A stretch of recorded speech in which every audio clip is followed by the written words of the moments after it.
Hello, my fellow peeps, and welcome to the Season 4 premiere of my Salute House show. So, now that we got that fucking rant house shit done just for this week, looks like we're gonna have to get our hopes up by saluting on something that I like. And I wonder if you do like the same shit that I like, but if not, well, that's alright. So anyway, peeps, on with the show.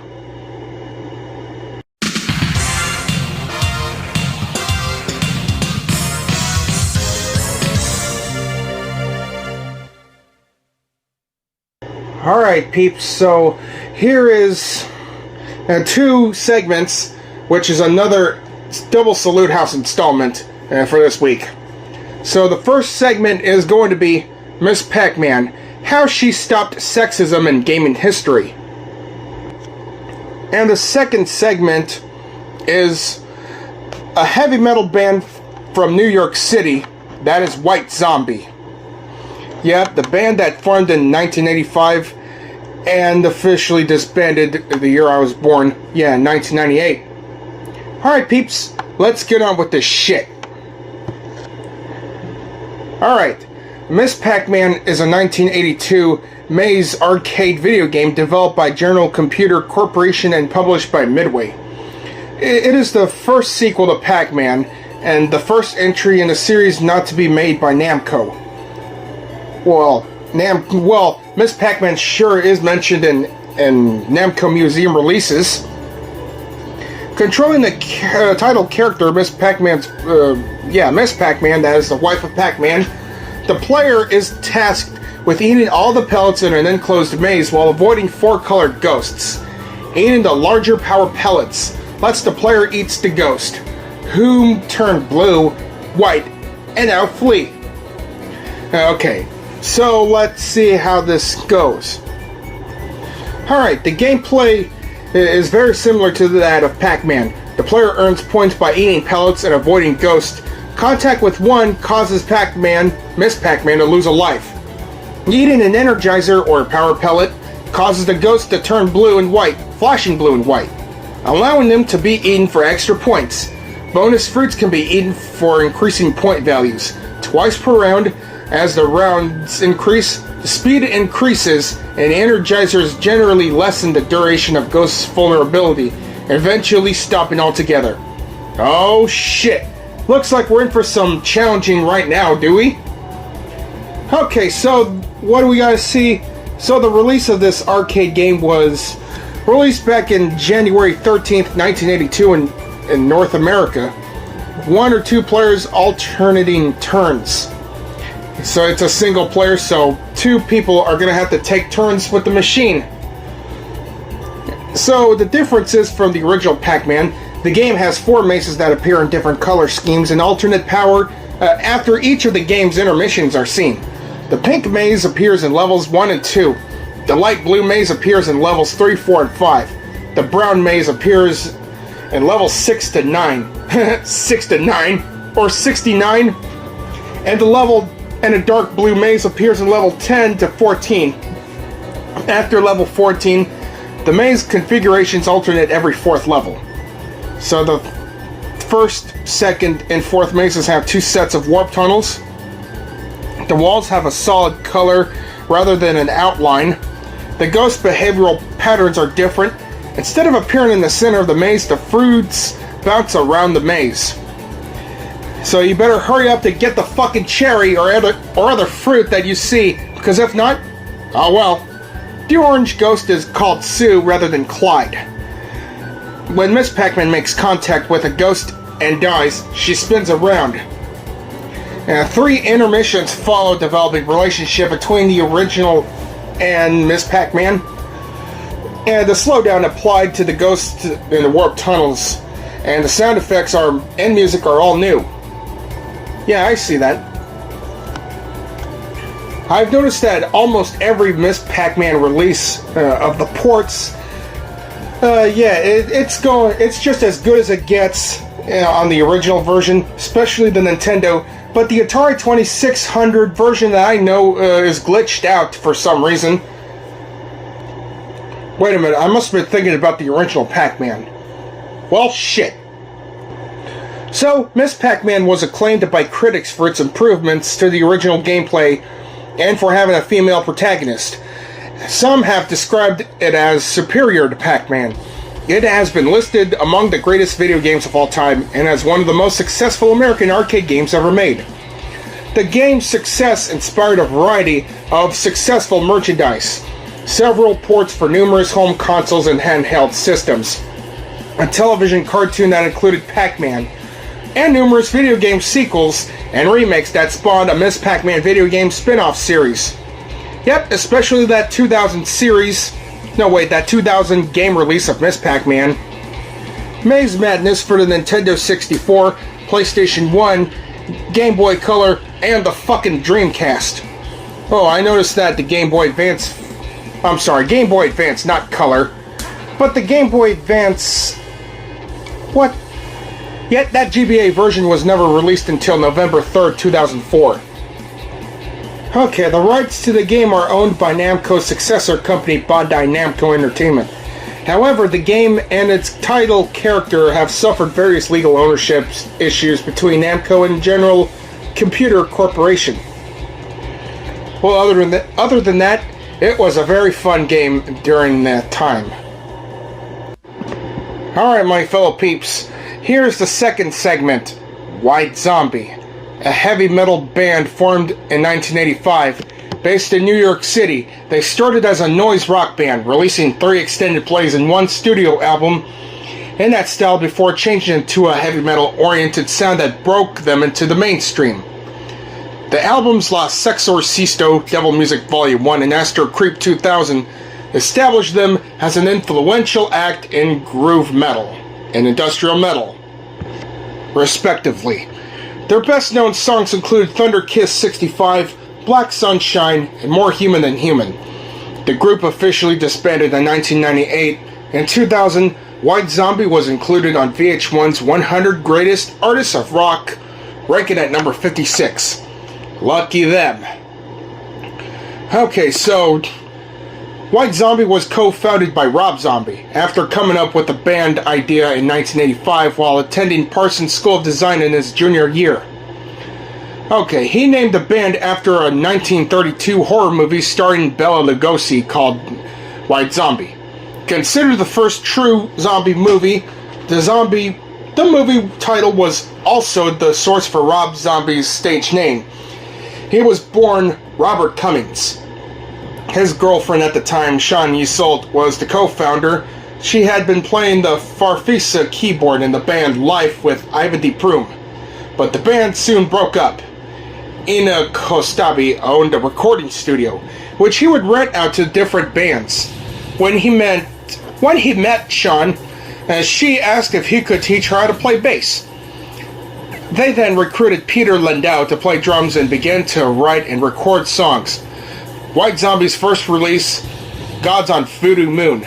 It was an EP and was recorded on October 18th, 1985. It was released under the band's label Silent Explosion, and 2 additional tracks, Black Friday and Dead or Alive, were never mentioned in the vinyl releases, only on cassette.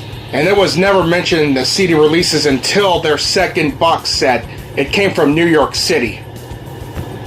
And in 1986, they made their live performance debut at CBGB on April 28th, 1986, and started touring. White Zombie released their second extended play, Pig Heaven, that year. Yep, just 2 songs. 4 songs were never referred to until their second box set. Once again, it came from New York City. Okay, so what do I gotta say about their noise rock? Well, I gotta say, I first time listened to their first 2 extended plays, and I gotta say, it really blew my fucking mind. It just blew my mind because of how Rob Zombie just sang. And when he first time sang, it's like a spoken word, a heavy metal edition / early type of groove metal. So yeah, I remember listening to their early music, and I really fucking loved it. Makes me want to wish that I would either get Let Sleeping Corpses Lie, or it came from New York City, either way. Their noise rock years just continued from 1987 until 88 or 89. Yeah, they released their third extended play, Psycho Head Blowout, and then the same year, Soul Crusher. In 1988, the band signed to Caroline Records, permanently discontinuing their own indie label. And then February 1989, Make Them Die Slowly really changed the fluences of White Zombie and maybe the rest of their band, by making their music a lot more heavier than last time. It was a musical shift for the band, and it has demonstrably more of a heavy metal sound. This is also the first album crediting Rob Zombie instead of his previous stage name, Rob Dirt Stracker. And then 1992, they released La Sexorcisto Devil Music Volume 1, which make them gain more popularity. Yep. 2.5 years, they started touring with Pantera, Danzig, Testament, Megadeth, Sepultura, Suicidal Tendencies, Anthrax, etc. And they even mentioned, one of the music videos of this album was mentioned in one of the episodes of Beavis and Butthead. Can't wait to salute on those another time, those guys. And yeah, their final album, Astro Creep 2000, which featured a more industrial sound and included the hit single More Human Than Human. The album was another success for the band, debuting at number 6 on the Billboard 200, White Zombie's highest ever chart position, and within a year after its release, it was certified double platinum by the RIAA. To support Astro Creep 2000, the band toured non-stop for approximately 15 months, playing with a wide variety of acts such as Metallica, Soundgarden, the Ramones, the Melvins, Reverend Horton Heat, and so on. And after so, what stops here? The fucking breakup. Yeah, that really breaks my heart just to take a look at that. Well, at least Rob Zombie kept on going with his first 2 solo albums, Hellbilly Deluxe in 1998 and The Sinister Urge back in 2001. Well, maybe I'll get to his solo band another time. So in conclusion, my fellow peeps, I recommend Miss Pac-Man, especially that 2000 release on PlayStation, because she really stopped sexism in gaming history, which is a good thing. And I also recommend White Zombie, especially listening to one of their box sets, with complete discographies. Both medias that I mentioned are worth every fucking minute, and I like that shit. Yeah.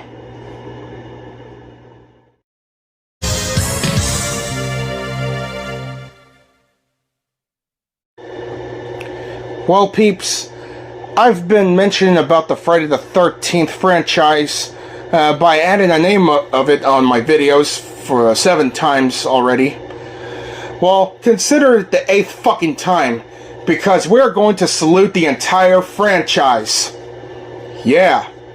Friday the 13th is an American horror franchise that compares 12 slasher films, a television series, novels, comic books, video games, and tie-ins. Yeah. I even have a shirt that says, I wish it was Friday. Yeah, poor Jason. Well, but lucky Jason Voorhees, Friday the 13th has passed, like I said on my Rent House episode. But, well, who the fuck cares? Let's get on with this motherfucking franchise. Hell yeah! Time to get all blood and guts all over this bitch. Alright. The franchise mainly focuses on the fictional character Jason Voorhees, who was thought to have drowned as a boy at Camp Crystal Lake due to the negligence of the camp staff. Yeah, I sure feel sorry for his mother, because she was feeling devastated because of his death. Alright, decades later, the lake is rumored to be cursed and is the setting for a series of mass murders. Jason is featured in all the films as either the killer or the motivation for the killings. The original film created to cash in on the success of Halloween. Yeah, that came in 1978. Okay, it was written by Victor Miller and was produced and directed by Sean S. Cunningham. The films have grossed out over $468 million at the box office worldwide. It was the highest grossing horror franchise in the world until Halloween from 2018 was released, putting the Halloween franchise in the top spot. Okay, so, well, I gotta say, it's really one of the best ones ever. So anyways, on May 9th, 1980, the very first Friday the 13th film was on that day. And the 11th sequel, that is Killer Cut, is the most recent one, which is released in February 13th, 2009. Oh, come on, we gotta have some more Friday the 13th films, do we? Alright, in the original Friday the 13th, Mrs. Pamela Voorhees stalks and murders the teenagers for preparing Camp Crystal Lake for a reopening. She is determined to ensure the camp does not reopen after her son Jason drowned in the lake due to the negligence of 2 staff members. The last counselor, Alice Hardy, fends off Mrs. Voorhees long enough to grab a machete and decapitate her. Oh, damn. Okay, in part 2, Jason is revealed to be alive and fully grown. After killing Alice, Jason returns to Crystal Lake to guard it from all intruders. 5 years later, a group of teens arrived at Crystal Lake to be trained as camp counselors, but Jason murders them. Ginny Field, the last counselor that he attempted to kill, finds a cabin in the woods, a shrine built around the severed head of his mother, Mrs. Pam Voorhees. Ginny fights back and slams a machete through Jason's shoulder. Jason Voorhees is left for dead as Ginny is taken away in an ambulance. Well, damn. Okay, during the events of Friday the 13th Part 3D, Jason removes the machete from his shoulder and finds his way to Chris Higgins' local homestead. Chris returns to her property with some teens, and Jason kills anyone who wanders into the barn where he is hiding, taking a hockey mask from a victim to hide his face. Yeah, I don't know why some people decided to make fun of Jason's face, if they thought about it. Okay, he leaves the barn to kill the rest of the group. Chris seemingly kills him with an axe to his head, but the night's events drive her into hysteria as the police take her away. And the final chapter continues where Part 3 leaves off with Jason found by the police and taken to the local morgue after removing the axe. Upon arrival, he awakens to kill the coroner and a nurse before returning to Crystal Lake. Well, this is all fucked up right here. A group of teens rent a house on Crystal Lake and fall victim to his rampage. After killing the teens, Jason seeks out Trish and Tommy Jarvis, who live next door. While distracted by Trish, Jason is attacked and ultimately killed by Tommy. Well, damn, I cannot believe that Tommy Jarvis just shaved his head bald just to recognize Jason and other shit. What a sneak attack. Okay, a new beginning follows Tommy Jarvis, whom was committed to a mental health institution after the events of the final chapter, and grew up constantly afraid that he would return. Roy Burns uses Jason's persona to become a copycat killer at a halfway home which Tommy has moved. Tommy, Supervisor Pam, and a young boy named Reggie managed to defeat Roy. They eventually learned that Roy had a son whom was murdered by one of the patients at the institution, triggering Roy to take on Jason's likeliness and kill everyone there. In Part 6, Jason Lives begins with, once again, Tommy Jarvis visiting Jason's grave after being released from another mental institution. He evidently resurrects Jason with a piece of the fence surrounding the cemetery acting as a lightning rod. By fucking mistake! What a complete fatal mistake to bring the deceased villain back to life. That is fucked up. Okay, So Jason immediately heads back to Crystal Lake and kills the people working at the new summer camp. Tommy eventually chains Jason into a boulder that he tosses into the lake, where he leaves Jason, who is revealed to be alive. Yeah, come at now, maggot head! You fuck! Faggot ass. No, I'm just kidding. Okay, part 7, The New Blood. Yeah, part 7, The New Blood. It was the first Friday the 13th film that I ever got. Okay, so The New Blood begins in an intermediate length of time after Jason lives. Jason is resurrected again by the telekinetic Tina Shepard, who is trying to resurrect her father, whom Tina caused to drown in the lake when she was a child. He once again kills those who occupy Crystal Lake and is returned to the bottom of the lake after a battle with Tina. Tina! Tina! Sorry about that. I must have been thinking about the angry grandpa when I mentioned that name. Okay. Jason is resurrected again in Friday the 13th, Part 8, Jason Takes Manhattan. By an underwater electrical cable, he follows a group of students of their senior class cruise to Manhattan, where he kills the ship's crew and majority of the students. Upon reaching Manhattan, he chases Rennie and Sean, the two remaining students, into the sewers. Jason eventually melts away because the sewer is flooded with toxic waste. Ah, damn! Is he really dead for sure? When you're thinking about the Paramount universe, yeah. Okay, in Friday the 13th, Part 9, Jason Goes to Hell, The Final Friday, is the first film that's ever been released by Warner Brothers under the name New Line Cinema. He, though an unexplained resurrection, is hunted by the FBI at Crystal Lake. The FBI sets up a sting that successfully kills him.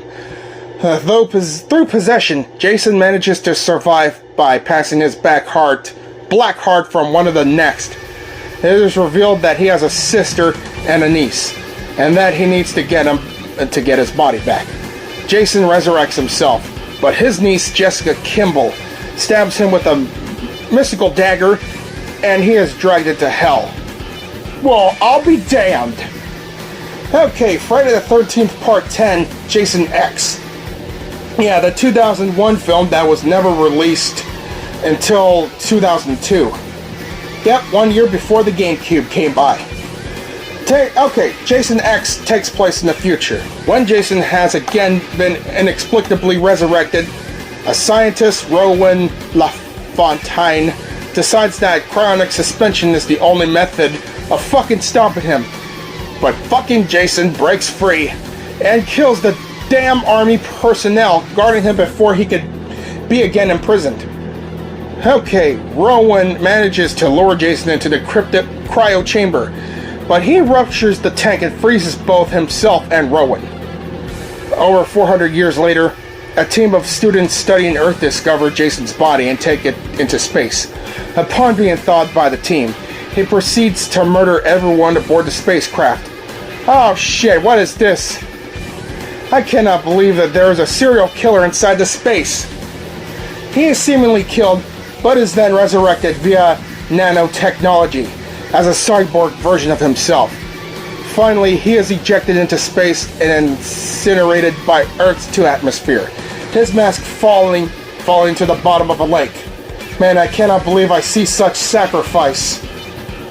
Yeah, a fucking hero risking his life to take down Jason.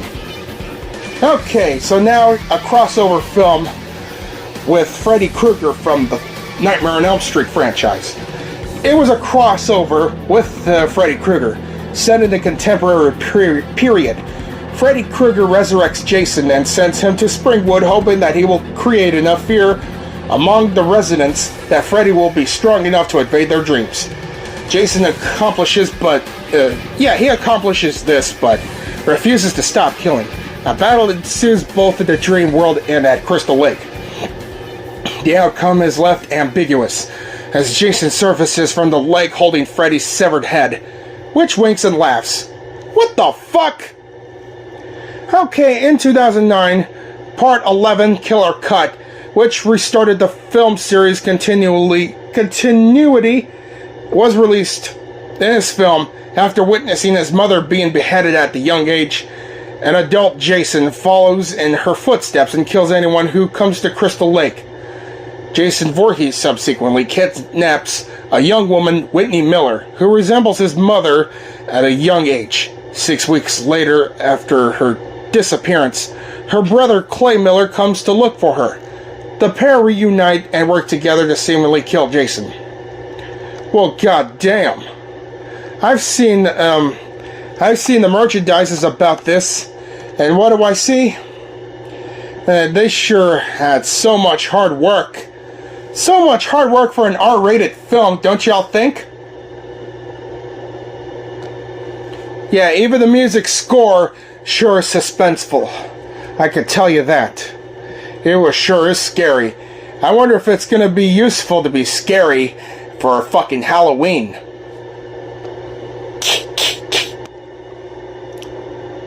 So in conclusion, my fellow peeps, I recommend the Friday the 13th franchise, but I sure as hell would not recommend the Nintendo Entertainment System release, or the fucking Commodore 64 for that matter. But anyways, I could give a fuck less if any of the movies had bad reviews. These movies are still fucking worth it.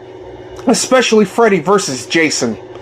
If you don't like the fucking franchise, better watch out, because Jason Voorhees is gonna haunt you one of those days. No, I'm just kidding, my fellow peeps. But seriously, if you don't like the franchise at all, that's okay.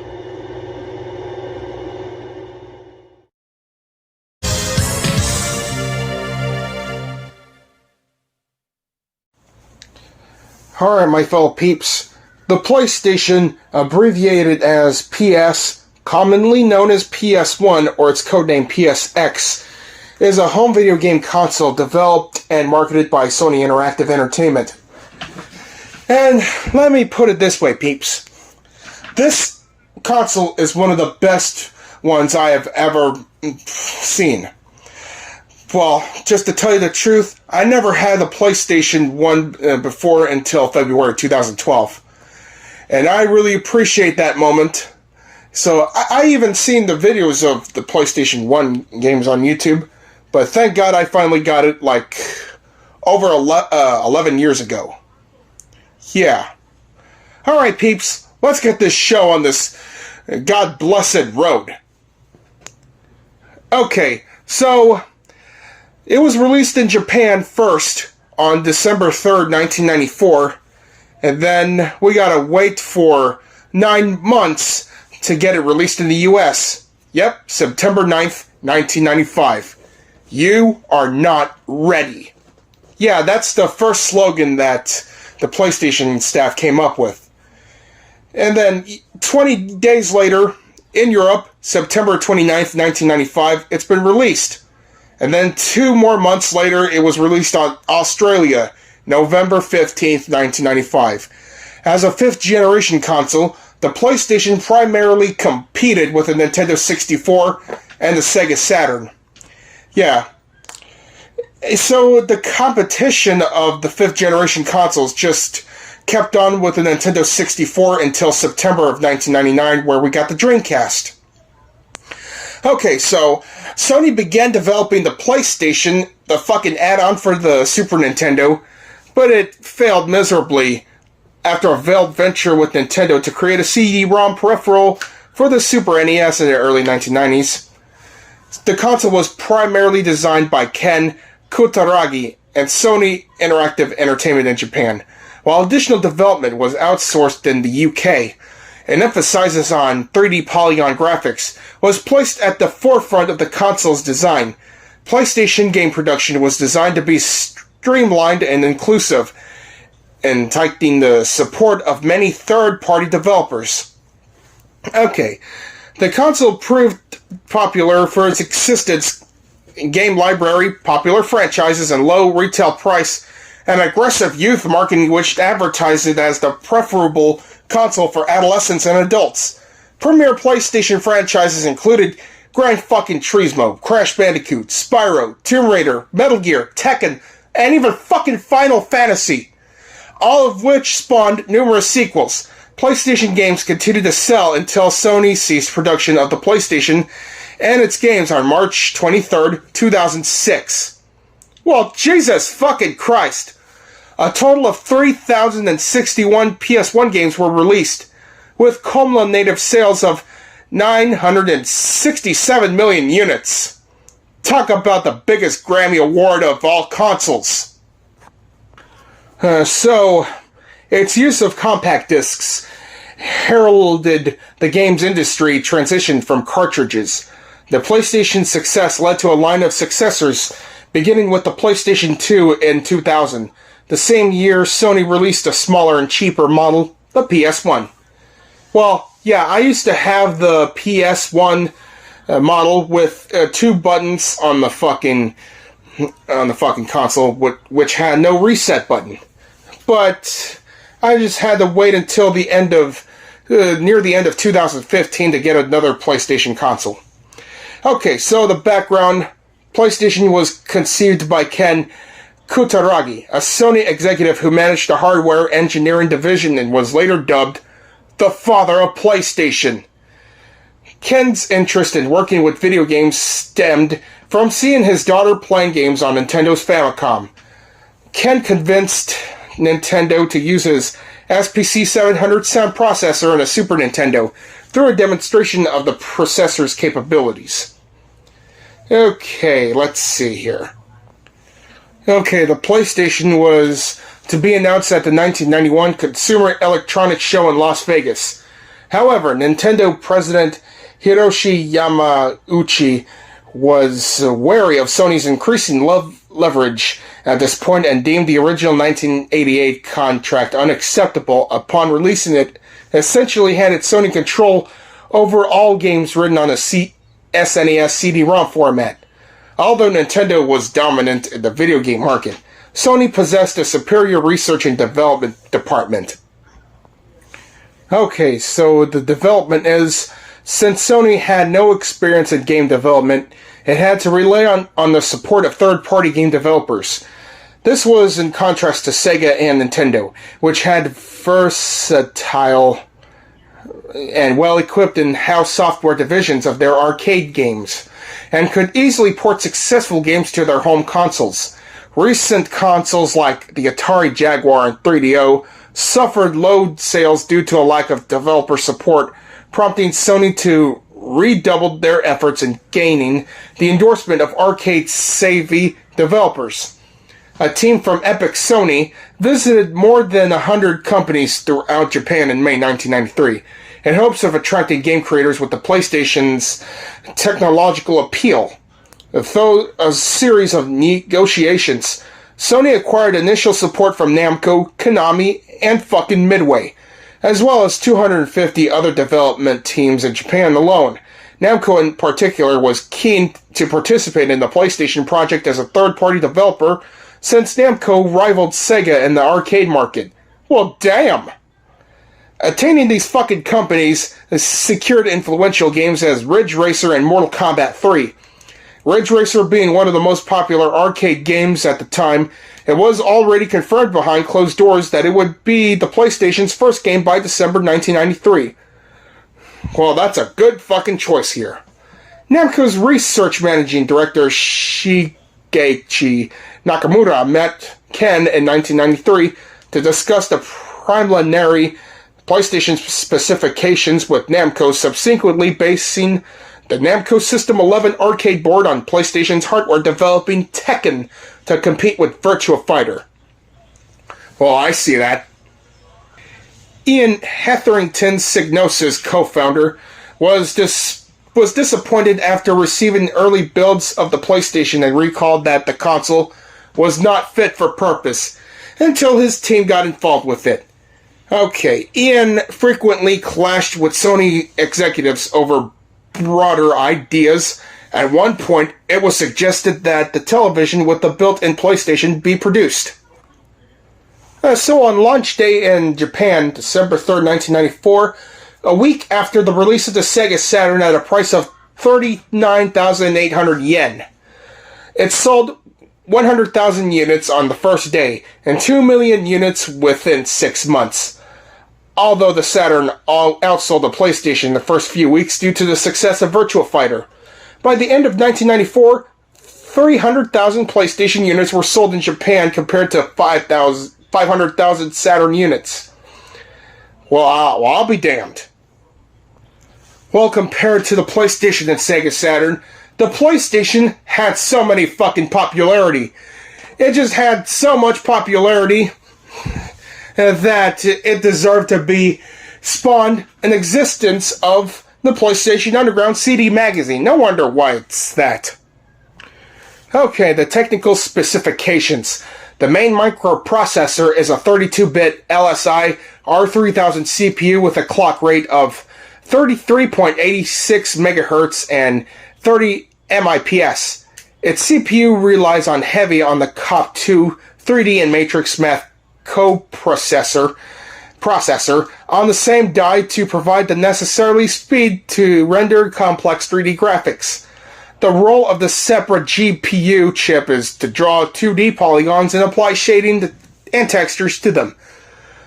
The rasterization stage of the graphics pipeline.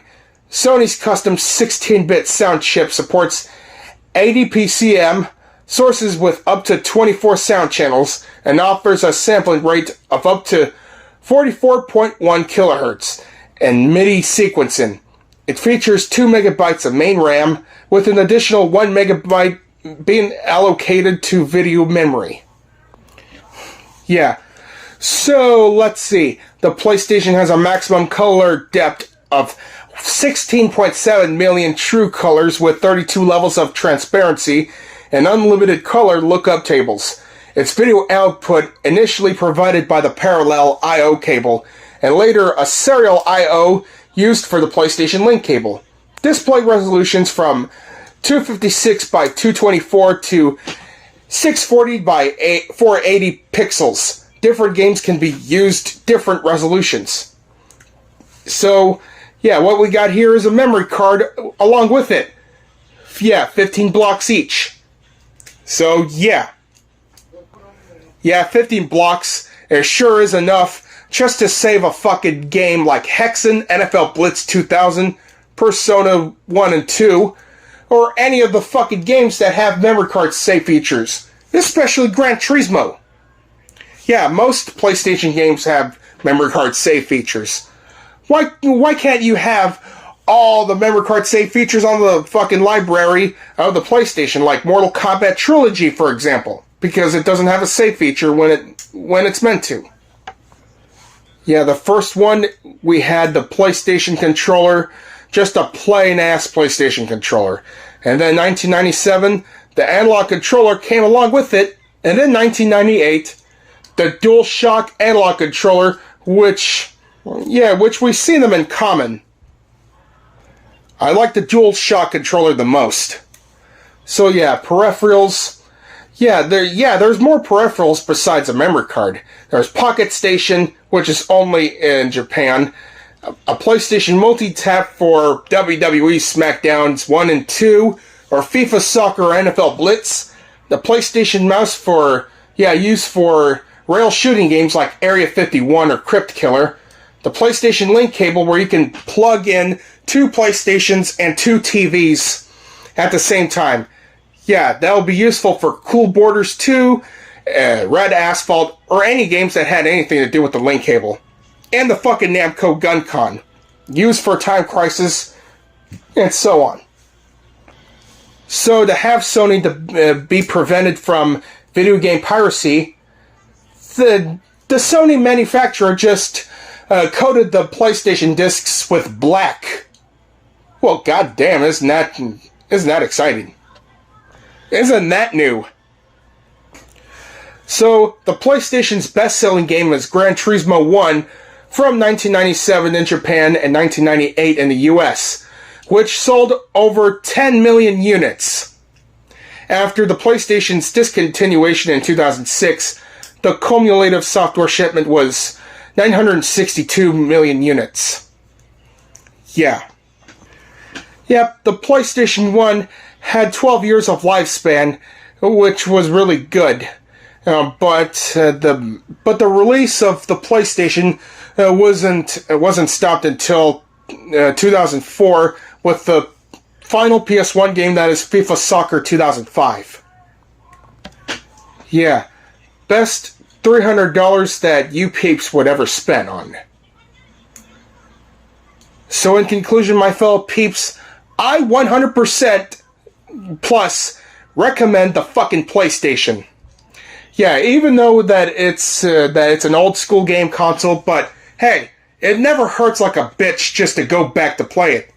Because I've been playing the PlayStation 1 games all the fucking time. So yeah, peeps. Best console I have ever seen, and I hope y'all liked it as much as I do.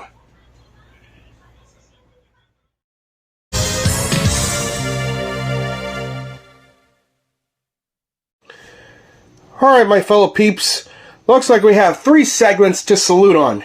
Number 1, The Simpsons Hit and Run on Nintendo GameCube, PlayStation 2, Xbox, and PC. Number 2, The Black Phone, the 2021 American supernatural horror film. Okay, so yeah, the first 2 segments are requested by Bell Hill Mayer and Loric Music. And the 3rd segment I'm going to salute on is the official US PlayStation magazine. Fuck yeah! Alright, peeps, let's get on with this bitch. Or get on with those bitches. Okay, The Simpsons Hit and Run is a 2003 action-adventure game developed by Radical Entertainment and published by Vivendi Universal Games. It is based on the American animated sitcom The Simpsons, and is the 22nd installment in the Simpsons series of video games. The game follows the Simpsons family and their friend Apu as they witness many strange incidents that occur in Springfield. Security cameras, mysterious vans, crop circles, and a new and improved flavor of the popular soft drink Buzz Cola that causes insanity. Taking matters into their own hands, they discover numerous shocking secrets, and soon realize these incidents are part of a larger alien conspiracy caused by Kang and Kodos. Alright, numerous shocking secrets. Well, searching them sure is easy once you know where they located. But comparing it with secrets in Grand Theft Auto San Andreas, yeah, it's a lot easier. It's very in GTA San Andreas. It's very hard to find all the secrets, such as horseshoes and spray the fucking paint on the wall where it says "Grove Street for Life."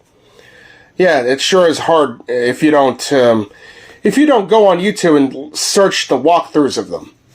Okay, the gameplay largely focuses on exploration and missions. Players often race enemies and interact with supporting characters on timed quests. The game also features many elements found in role-playing games such as explorable worlds and side tasks.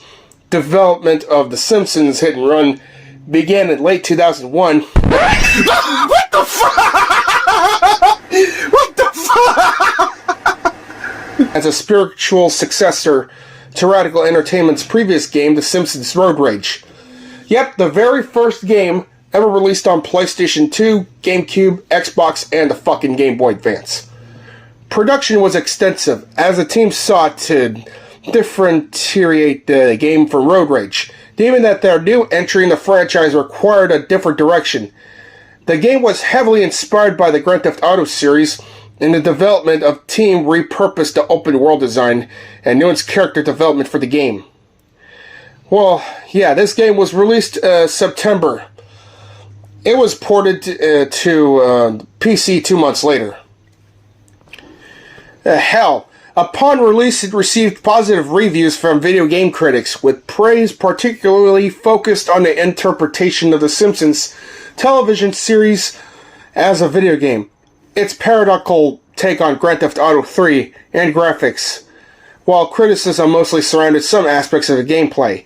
Hell, it received the award of Fave Video Game at 2004 Nickelodeon's Australian Kids' Choice Awards. On the GameCube, PlayStation 2, and Xbox, it earned Player's Choice, Greatest Hits, and Platinum Hits respectively. What I say, the soundtrack is cool, and also, yeah, especially Bart's soundtrack really kicked so much ass. Yeah, the controls are fucking...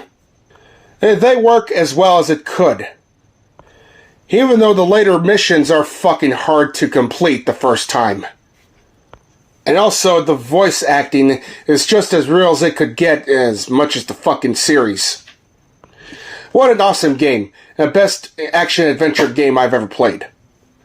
Okay, The Black Phone is a 2021 American supernatural horror film directed by Scott Derrickson. Okay, so what do I say? In 1978, a serial child abductor and murderer named The Grabber prowls the streets of a Denver suburb. Siblings Finney and Gwen Blake live in the area with their abusive and alcoholic father. At school, Finney is frequently bullied and harassed. He has a friendship with a classmate, Robin, who fends off the bullies. A boy that Finley knew, Bruce, is abducted by the Grabber. When Gwen, who has psychic dreams much like her late mother, and dreams of Bruce's kidnapping. Detectives Wright and Miller interview Gwen at school, believing that she has inside knowledge. She refuses to help, but is still punished by the siblings' father for speaking with the detectives. Shortly after, the Grabber abducts Robin. Well, holy shit. Yeah, I'm just going to skip on a few paragraphs of the Wikipedia page for time, because I don't want to spoil it anyways. Okay, Wright and Miller speak up to an eccentric man called Max, who is staying in the area with his brother.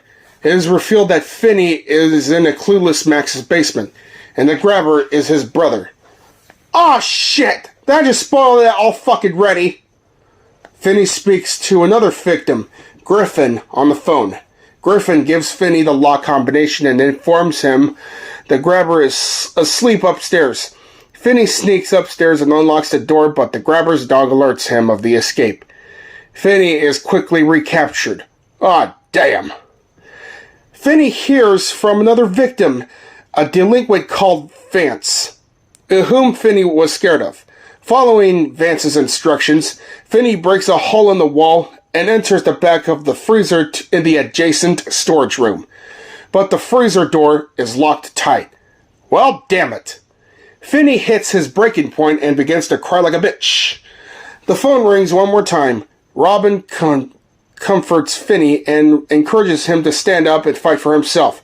He teaches Finney to punch and to pack dirt inside in the phone receiver to use as a weapon. Well, I'll be goddamned using the phone receiver as a weapon. Son of a fuck. Okay. Gwen has a vision of the Grabber's house. She contacts Wright and Miller. Max realizes Finney is being held in the house and rushes to the basement to free him. Only his brother would kill him with an axe. Wow. Okay, so deciding it's time to end the game with Finney, the Grabber attacks him with the axe, using the byproducts from his failed escape attempts. Ah, shit. And Finney snaps his neck with the phone cord. Well, goddamn! Okay, distracting the dog with the meat from the freezer, Finney exits the house, which turns out to be across the street from the burial site. He reunites with Gwen. The siblings' father arrives and tearfully begs for forgiveness for his earlier treatment of them.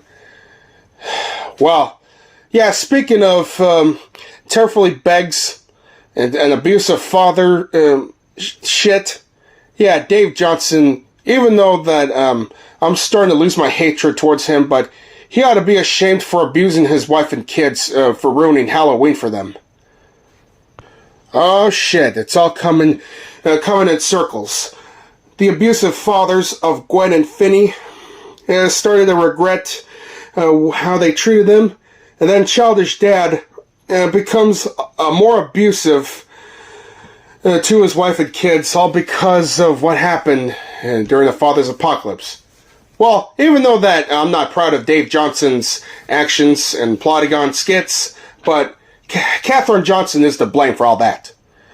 Back at school, a confident Finny sits next to his crush in class and says to her she can call him Finn. How nice. Okay. The official US PlayStation motherfucking magazine was a monthly video game magazine published by Ziff Davis Media. It was a sister publication of Electronic Gaming Monthly. The magazine focused exclusively on PlayStation hardware, software, and culture, covering the original PlayStation, PlayStation 2, 3, and Portable. Each issue included a disc that contained playable demos and videos of PlayStation games. The magazine had a nearly 10-year run. The first issue, cover dated October 1997, with Parappa the Rapper, Intelligent Cube, Tomb Raider 1, but the unplayable version, Ace Combat 2, Fighting Force Number 1, and NFL Game Day 1998, the video trailer. While the final issue was cover dated January 2007 with Arthur, no, not that Arthur from Mark Brown, the other Arthur, and Flushed Away, and so on. Okay, so what do I see here? I just want to focus on the disc before going on the magazines. So what do I see? Okay, so in the PlayStation 1 territory of it, you just see the video game demos and video game trailers. Yeah, even the exclusive demos and video trailers that were never mentioned in the interactive CD sampler disc or PlayStation Underground or Underground Jam Pack issues. So, yeah, in the PlayStation 2 territory, you see the same shit that the PlayStation Underground CD magazine used to have. Okay, the OPM was the first gaming magazine to include a disc that featured playable demos. Yeah, I did say that. Beginning with issue 1, each magazine came with a disc containing playable PlayStation game demos and non-playable video footage. Yeah, I've said that too. Later interviews, industry, event coverage, and video game walkthroughs of games that would also be included on the discs. Beginning with issue 49, October 2001, the very first disc that the official US PlayStation magazine ever had for the PlayStation 2. The magazine came with a PlayStation 2 demo disc, though for a time it would still be alternate with original PlayStation demo discs. Issues 50, 52, and 54. Wow, talk about even numbers at this point. Yeah, issues 50, 52, and 54. They were the last issues to include a demo disc for the PlayStation 1. All the demo discs were developed by Lifelike Productions. The OPM had one PlayStation Portable demo, and that is Killzone Liberation. It was available only with the purchase of retail copies rather than a subscription issues. The magazine was discontinued before making the assumed transition to PlayStation 3 demo discs. Ah, damn it, why the fuck do you had it happen? Well, why is it discontinued? Why the fuck was it discontinued in this one? Well, in a statement issued at the time, Bath-based Future said that the decline in video game retail had impacted the sales figures of its magazines. What? So, in total, there were 112 official US PlayStation magazine demo discs, released over almost 10 years. So anyway, peeps, the very first OPM disc that I have is May 1998 for the PlayStation, because there's a Klonoa demo disc in this bitch. And the very first OPM disc for the PlayStation 2 is issue 104. It just came with the interactive CD sampler disc volume 10 that I ordered off Mercari. Yeah, for $12. Well, so far I have 14 of those discs, and I sure can't wait to collect all more of them. All 98 more of those motherfuckers. Yeah. Yep, even though the articles on the magazine sure is a mixed bag between the good and the bad, but, yeah, let's just call it a day. So in conclusion, my fellow peeps, I recommend The Simpsons Hit and Run, The Black Phone, and the official US PlayStation magazine. Well, I done focused on the discs mostly, but yeah, I hope you get the picture. Yep, good times on those medias. Good times.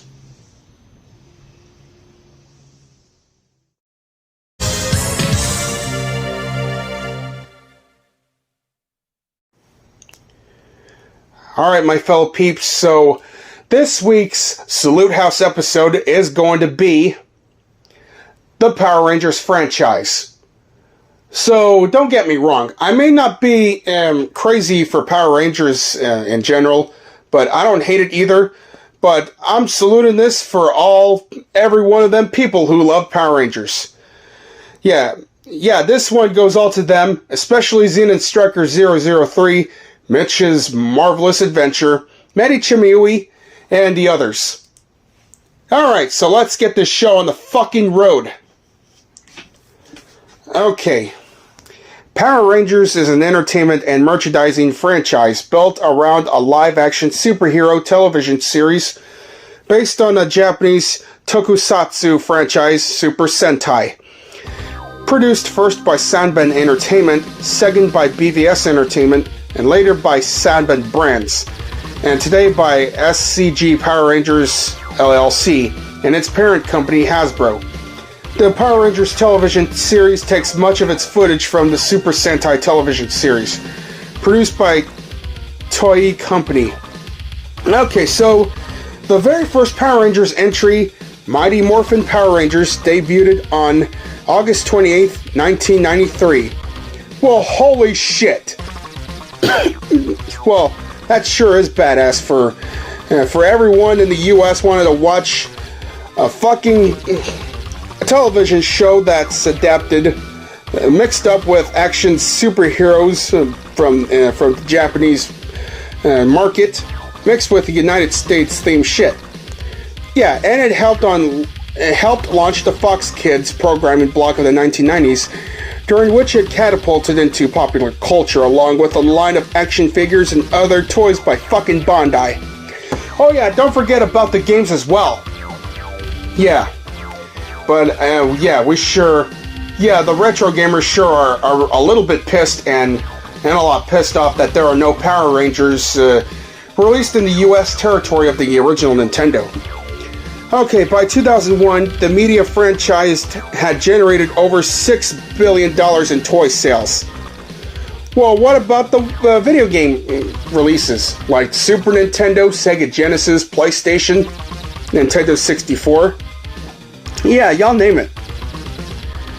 Okay, so this franchise was created by Haim Sanban, Shuki Levy, and Shotaro Ishinomori. So, yeah, they sure have tons of comics and a lot of television shit, and theatrical presentations. Oh yeah, collectible card games, especially when they're so hard and rare to find. Hard. Yeah, even the soundtracks kick Jaw's asses. Yeah, go, Mighty Morphin Power fucking Rangers! Okay, so, despite initial criticism that its action violence targeted child audiences, the franchise has been commercially successful. As of 2023, this series consists of 30 television seasons of 22 different themed series, and 3 theatrical films released in 1995, 1997, and 2017. Okay, so the idea of adapting Sentai series for America emerged in the late 1970s after the agreement between Toei and Marvel to exchange concepts to adapt them to their respective audiences. Toei with Marvel Productions created the Japanese Spider-Man television series and produced 3 Super Sentai series, which had been great success in Japan. Stan Lee and the Marvel staff tried to sell the Son of Vulcan series to American television stations, including HBO, but found no buyers and the agreement ended. Several years later, Another idea to adapt Super Sentai began in the 1980s when Haim Saban made a business trip to Japan in which, during his stay at the hotel, the only thing that was being transmitted on his television was the Japanese series Chodenshi Bioman. At the time, Haim Saban was fascinated by the concept of 5 people masked in spandex suits fighting monsters. So in 1985, he produced the pilot episode of Bioman, an American adaptation of Chodenshi Bioman, which was rejected by several of the largest American television stations. Ah, god damn it. His idea only took off in 1992 as Haim Saban came to Fox Kids, whose president, Margaret Loesch, had previously helmed Marvel Productions and thus was familiar with Super Sentai. Production of Power Rangers involves extensive localization and revision of original Super Sentai source for material to incorporate American culture and conform to American television standards. Rather than making an English dub or translation of the Japanese footage, Power Rangers programs consist of scenes featuring English-speaking actors spliced with scenes featuring either Japanese actors dubbed into English or the action series from the Super Sentai series featuring the Rangers fighting monsters or the giant robot, Zord and Megazord. Well, holy shit! Bows with English dubbing. And some series original fight scenes are filmed to incorporate characters or items unique to the Power Rangers production. Like many of Saban Entertainment previous ventures in localizing Japanese television for a Western audience, the plot, character names, and other names usually differ greatly from the source footage, though a few seasons had stayed close to the story of the original Super Sentai season. The American arm of Bandai, who co-produced the Sentai shows and manufactured its toys, worked with the adaptation of the Japanese names. A brainstorming among executives led to Power Rangers, and for the specific show that would be made, Mighty Morphin Power Rangers. Evoking the transformation sequences, the meeting also brought up the term Zord for the giant robots, to invoke both the Sword and the Megazord carried, and the dinosaurs that were the team's theme, along with adapting the villains from the Super Sentai counterparts.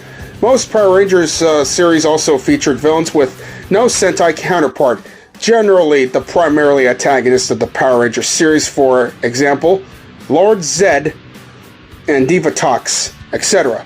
They're not adapted from the fucking Sentai. Exceptions to this include Zeo, Lightspeed Rescue, and a few others which only used villains adapted from the Japanese shows.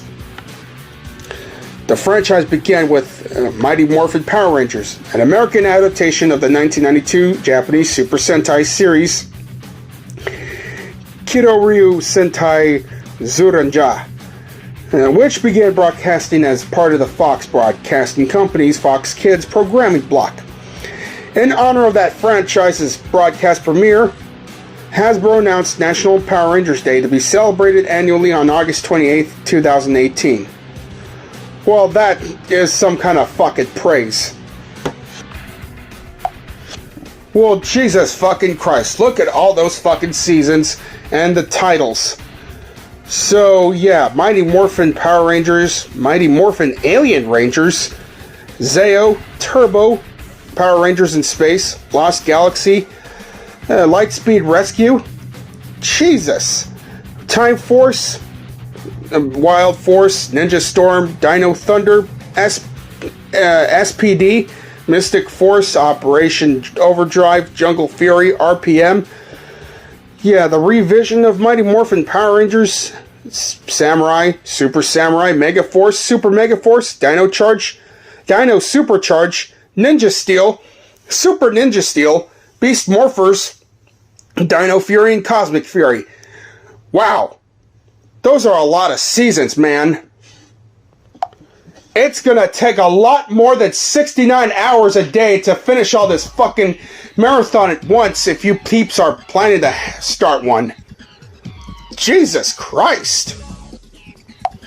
Okay, according to Wikipedia, the list of Power Rangers episodes counted as of September 29th, 2023, 973 episodes, concluding the 30th season.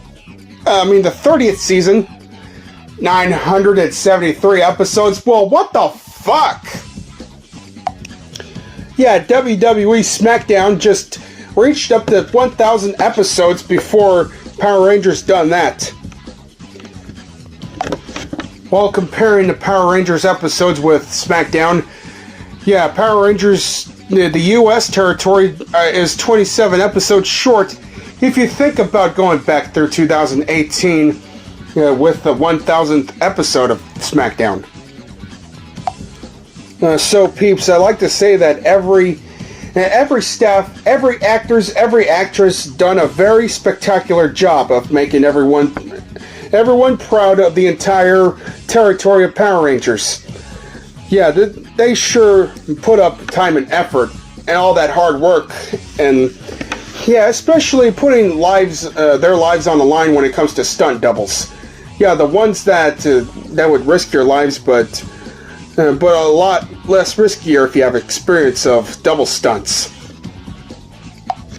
Yeah, especially Thuy Trang, a Vietnamese American actress. She was known for her role as Trini Kwan in the original Yellow Ranger and the original cast of the television series of that franchise. Yeah, it's very sad that we've lost her way too soon back in September 3rd, 2001. Yeah, 8 days before 9/11. That's just fucking sad.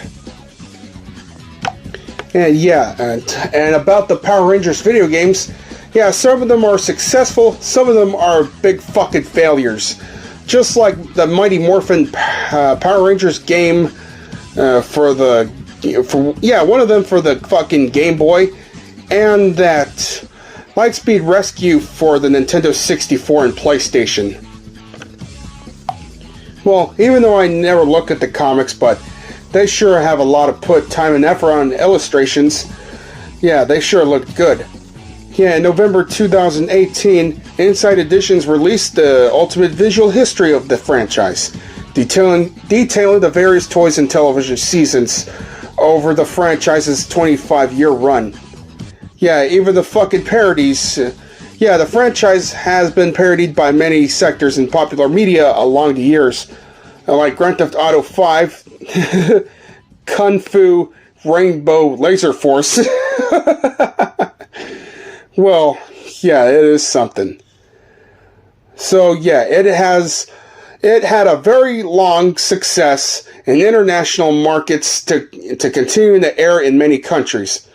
So yeah, as of 2006, it aired at least 65 times a week in more than 40 worldwide markets. So in conclusion, my fellow peeps, I recommend the Power Rangers franchise that, like the DVDs, the video games, memorable toys, and other shit. So if you're watching the Xenon Striker, Medi Chimui, and Mitch's Marvelous Adventures, I sure as hell happy that I saluted on y'all's favorite franchise. Yeah. So, yeah, once again, I may not be crazy for it, but yeah, it sure is worth our whiles. Yeah, imagine if Pencil Neck would see the Power Rangers, and I bet Pencil Neck would even try to fuck with them, but Pencil Neck will always get lynched by those heroes at any time. Yeah, good luck with that, Pencil Neck.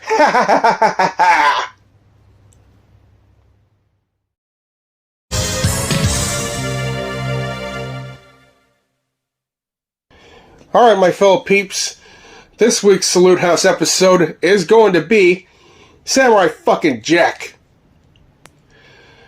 So, yeah, this is an American animated action-adventure dystopian television series created by Genndy Tartakovsky for Cartoon Network and Adult Swim. The show is produced by Cartoon Network, and Genndy conceived Samurai Jack after finishing his work on his first Cartoon Network original series, Dexter's Laboratory. Yeah, so what do I think of it? It's one of the most memorable shows I've ever seen as a kid, even though I haven't seen any of the episodes of it that much. So, yeah. Alright, peeps, let's get on with this shit. Samurai Jack originally aired for 4 seasons, comprising 13 episodes each, was broadcast from August 10th, 2001 through September 25th, 2004, without concluding the overarching story. The show was revived 12 years later for a darker, more mature 5th season that provides a conclusion to Jack's story, with William Street assisted in production. It premiered on Cartoon Network's Adult Swim as part of its Toonami programming block on March 11th, 2017, and concluded with its final episode, the series finale, on May 20th, 2017. Episodes were directed by Jendi, often in collaboration with others. Okay, so the premise is this.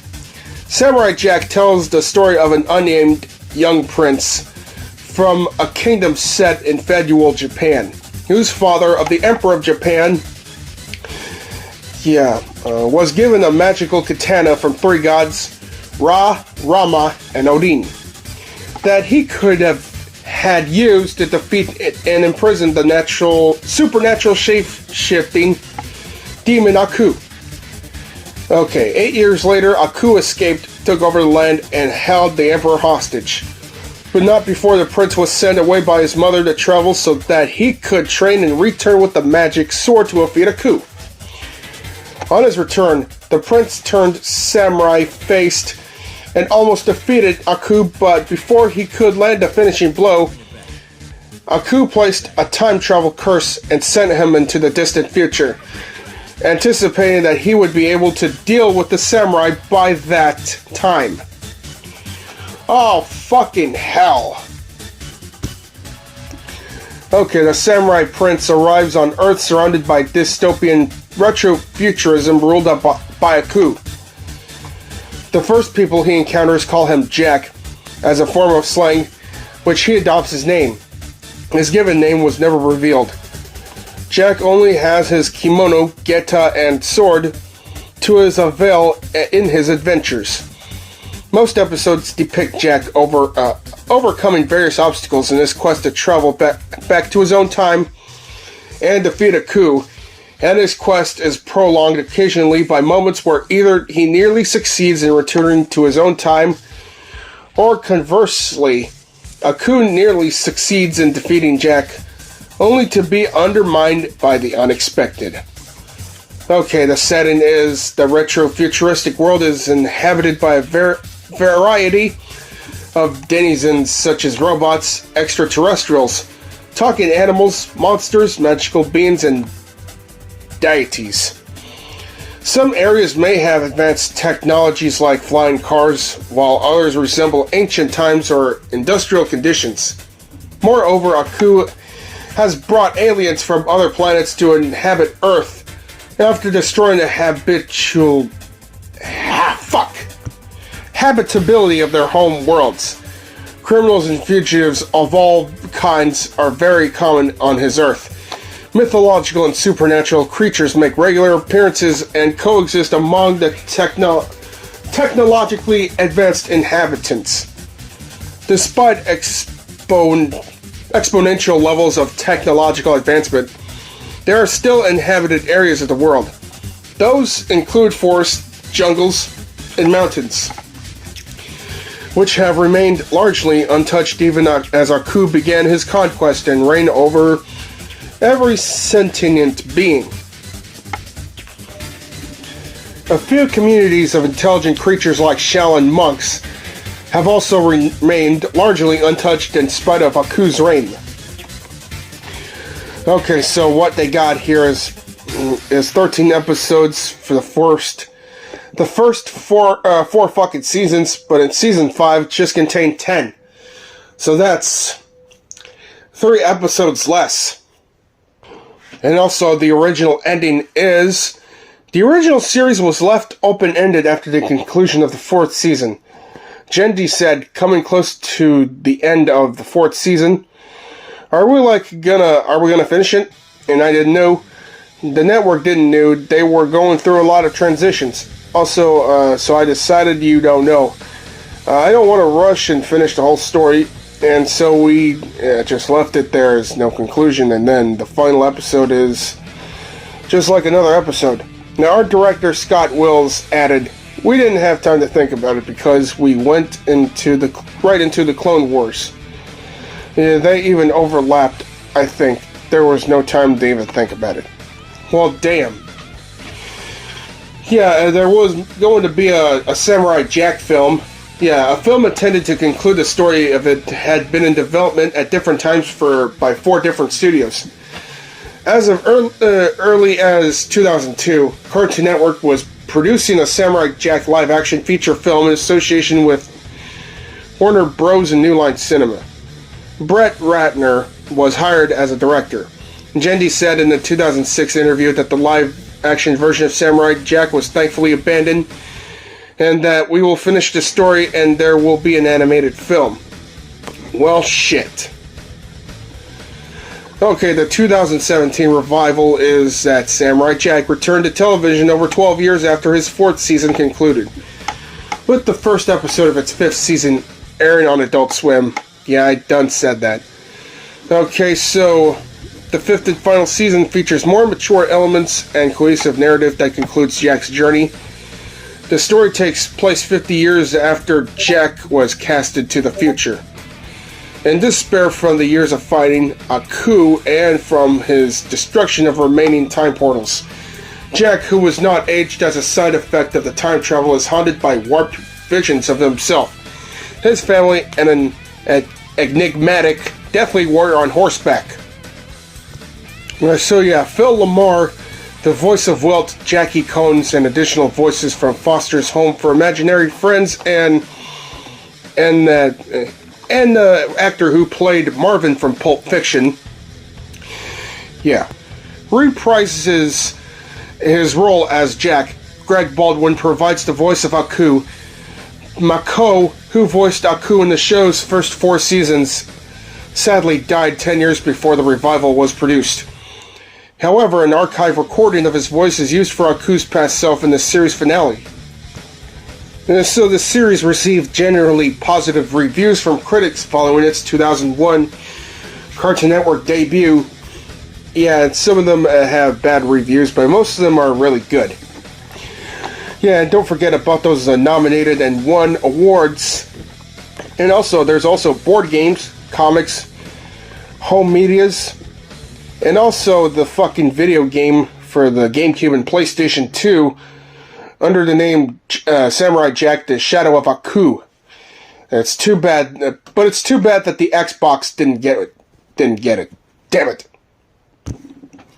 So yeah, that's all samurais do, is fighting bad guys and defeating the fucking boss. That's good.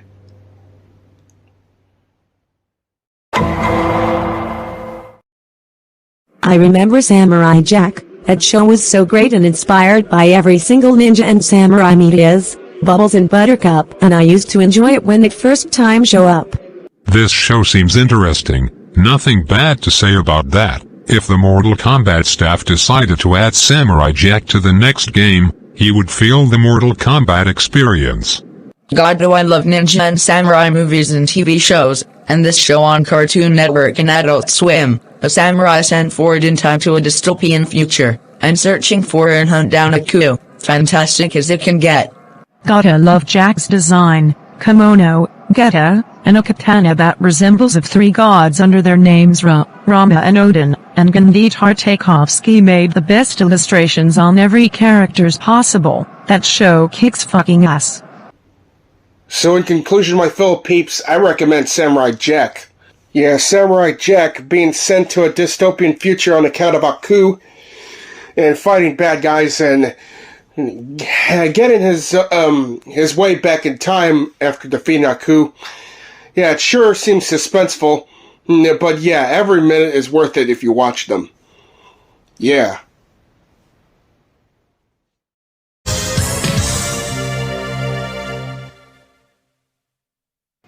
Alright, my fellow peeps, so we got another Salute House episode.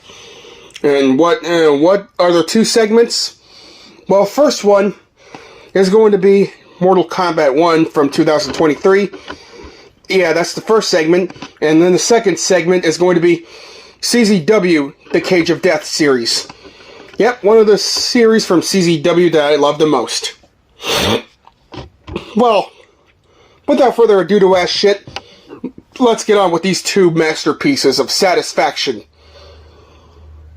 Okay. Mortal Kombat 1 is a 2023 fighting game developed by NetherRealm Studios and published by Warner Bros. Games. It is the 12th main installment in the Mortal Kombat series and serves as its second reboot after Mortal Kombat 9. The game was released on Nintendo Switch, PlayStation 5, Xbox Series X and S, and Windows on September 19th of this year. In addition to being a reboot, the game is also a sequel to Mortal Kombat 11. Well, damn. So it takes place in a new timeline, directly created by Liu Kang in his ending of 11's Aftermath expansion. In this new timeline, Fire God Liu Kang assembles a clique of fighters to participate in the latest Mortal Kombat tournament in Outworld while contending with an alliance formed by Titan Shang Tsung. So the gameplay is, well, I'm not going to spoil the entire one.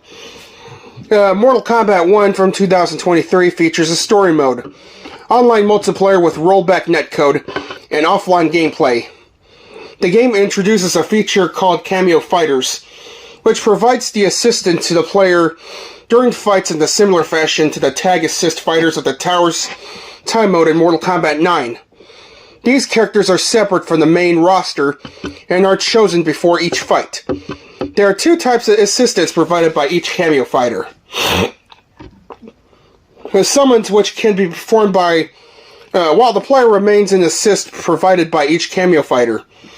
And summons, which can be performed while player remains in one place in ambushes, which can be performed regardless of what player is doing. They can also be called to perform their own fatalities and brutalities.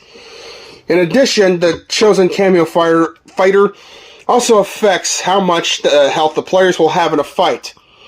Well, I'll be goddamned.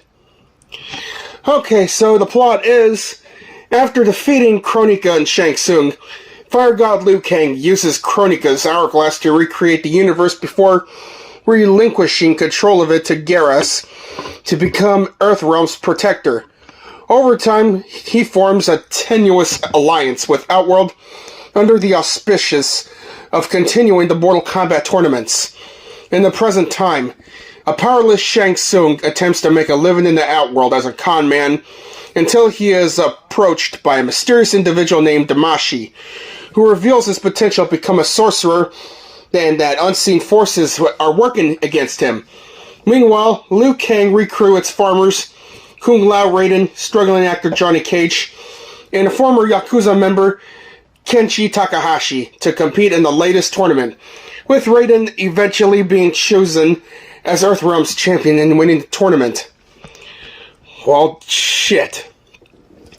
Liu Kang orders Lin Kuei warriors Sub-Zero, Scorpion, and Smoke to destroy the Soul Stealers and capture Shang Tsung.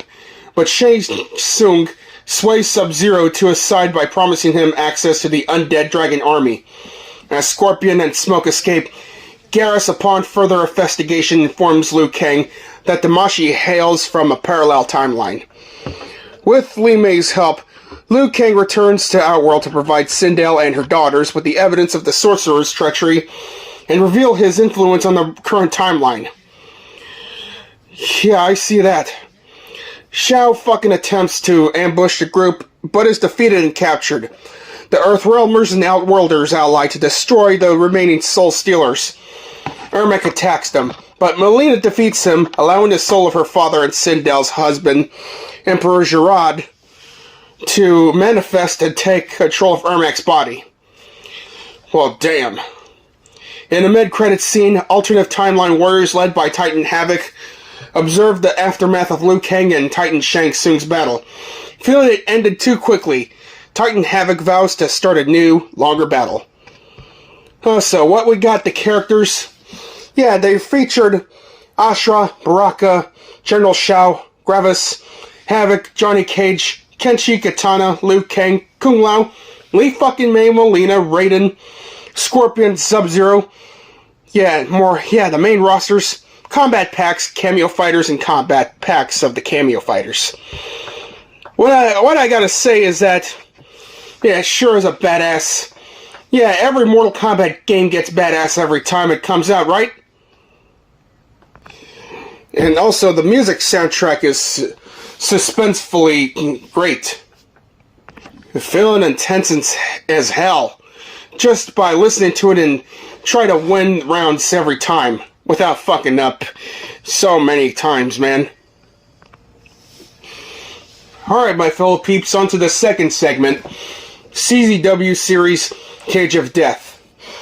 It is the biggest show since 1999. It always features a Cage of Death match. Steel cage with various weapons littered in a cage. Electrified cage walls, cacti, tables, light tubes, glass, thumbtacks, baseball bats, barbed wire, fire, and numerous other weapons and objects have been used in it. Yeah, especially the ones that are not allowed to be used in any of the WWE events due to how PG it is. Yeah, I'm getting sick and tired of dealing with WWE in its PG era. Even though I do have Royal Rumble events of 2010 and 2011 and shit. But that's not the point. Okay, the first two were simple, either pin and or submit to win the cage matches, and weapons littered in around a cage. The Cage of Death also has different formats and stipulations: singles, tag team, or gauntlet. Each Cage of Death features 2 or more wrestlers in the cage, and for 5, 6, and 7 installments of it, War Game stipulations were used. So I see that they're the main events of Lobo and Justice Pain in the Cage of Death match in October 16th, 1999, and then Lobo enters the second Cage of Death with John Zandig and competing against Justice Pain as well in September 9th, 2000. And the third Cage of Death, yeah, it's held in December 15th, 2001 in the ECW Arena, where Wife Beater and Justice Pain are fucking each other up with so many weapons and shit. And so, yeah, there's so many blood, flowing out of every people's bodies. Yeah, just to cringe out and cheer for more blood. And holy shit, cannot believe that Sandman turned on his former ECW compatriots. At the end of Sandman stripped off his ECW t-shirt for a CZW shirt and had a beer with John Zandig in the top of the Cage of Death. Yeah, cheers, Sandman. Alright, so the fourth installment is John Zandig and Lobo fucking with each other. Yeah, getting shit-faced with blood spewing out of their bodies and with weapons and other objects, especially the tables, over for a 100% ownership of CZW. Yeah, the fourth one was the last of Cage of Death to use electricity as a hazard one. Lobo was electrocuted early in the match. Yeah, it gets intense every time, right? Yeah, speaking of intense, the fifth one contains, one of the cages, one of the rings that have a cage with weapons, and the other one is filled with thumbtacks, which kayfabe storyline was claimed to be 1 million. Holy shit, 1 million fucking thumbtacks above 2 rings, scaffolding with above the 2 rings was scaffolding walkway on which wrestlers could walk on. The match started with 2 members of each team, and every 90 seconds, a wrestler from either team entered the match according to the number they drew before the match started. Elimination occurs when both wrestlers' feet hit the floor. And now the sixth one, the 4-on-4 War Games elimination match. Wrestlers were eliminated when they hit the floor. The cage surrounded 2 rings, weapons littered around them, and there was also a scaffold on top of cage where Maven Bentley and Robbie Marino were holding the CZW tag team belts. Man, they sure are scared shitless on account of what Zandig said to them. Yeah, fans bring the weapons match indeed. So, the Cage of Death series was held 21 times from 1999 through 2019. And I'm not sure whether or not that CZW has decided to give us another Cage of Death event. Because it's been almost 4 years since CZW last time did that. And the last, that recent Cage of Death series is 21, where Jimmy Lloyd and Brandon Kirk with KC Cattell started the Cage of Death main event. Damn. Well, don't think 1 minute about the Cage of Death being fun and games, because this shit is far from fun and games. This is a serious matter between life and death. Damn, I am surprised that Big Vision Entertainment released the second volume of the Best of the Deathmatch Wrestling, under the title American Violence, for the first time ever Cage of Death triple main event. Yeah, all those events are from one of the CZW events. Yeah, the Tournament of Death and Cage of Death. Best, bloodiest series I have ever seen. So in conclusion, my fellow peeps, I recommend Mortal Kombat 1 on either video game consoles. But for the Nintendo Switch version, I suggest y'all stay the hell away from it because the Nintendo Switch version has negatively received for its graphics and technical issues.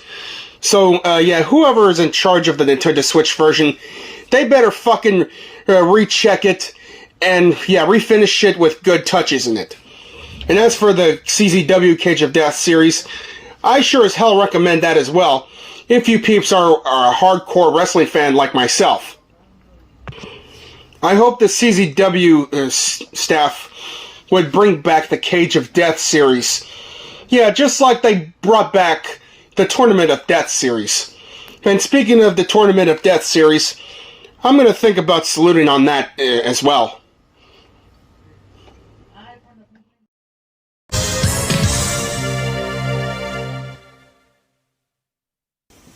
Alright, my fellow peeps, looks like we got another triple Salute House installment this week. So the first segment is the Simpsons Christmas special under the name Simpsons Roasting on an Open Fire. And segment number 2 is a holiday eggnog. Yep, a limited time special kind of beverage. And the third segment, Dumb and Dumber, starring Jim Carrey and Jeff Daniels. Alright, peeps, let's get on with those grand masterpieces of Christmas specials. Note, spoilers may occur. I wish I would have said that every time I salute on good things. Okay, so anyways, this episode is about introducing the Simpson family into a half-hour television in this episode. Bart Simpson disobediently gets a tattoo against the permission of his parents. After Marge spends all the family's holiday budget on having it removed, Homer learns that his boss is not giving him or employees Christmas bonuses and takes a job as a shopping mall Santa. Okay, so the plot is, after attending the Springfield Elementary School Christmas pageant, the Simpsons prepare for the holiday season. Bart and Lisa wrote letters to Santa. Lisa asks for a pony, which Marge tries to tactfully discourage by claiming that there would not be enough room for one Santa's sleigh. And Bart wants a tattoo, which Marge and Homer forbid him from getting. Yeah, Bart, if you really wanted a tattoo so bad, you gotta pay it for your own allowance. Alright, Homer! Okay, the next day, Marge takes Lisa, Bart, and Maggie Christmas shopping at the mall, and Bart goes behind their backs and sneaks away to get a tattoo that reads Mother on his arm. One mother, please. Wait a minute, how old are you? 21, sir. Get in the chair. Oh my god, that tattoo employee didn't even ask Bart for an ID for age verification. That's fucked up. So, yeah. Marge finds Bart and drags him to the dermatologist to have it removed. She is forced to spend the family's entire holiday budget on the procedure. And also at the power plant, Mr. Burns cancels this year's employees' Christmas bonus. Oh, damn. So, on the next day, Homer decides to go Christmas shopping. And after that, they just went... Yeah, Homer just went on in Moe's bar just to have a drink of a beer. And yeah, all ups and downs. But he feels down lately. Until Barney tells Homer about the mall Santa position that's opening. Alright, so... let's see here. After Homer's Santa gig pays far less than expected due to deductions for training in uniform, he and Bart receive a Greyhound racing tip from Barney. At Springfield Downs, Homer bets all his money on last-minute entry named Santa's Little Helper, a 99-1 long shot. The Greyhound unfortunately finishes last. As Homer and Bart leave the track, they see the dog's owner yell and abandon him for losing the race. Bart pleads with Homer to keep the dog as a pet. They return home, where Homer's confession not getting his Christmas bonus is interrupted when Bart introduces Santa's Little Helper to the others. The family is overjoyed by this gesture and celebrates by singing Rudolph the Red-Nosed Reindeer. Until Bart Simpson just spoiled it last second and starts getting choked by his father Homer. Why, you little...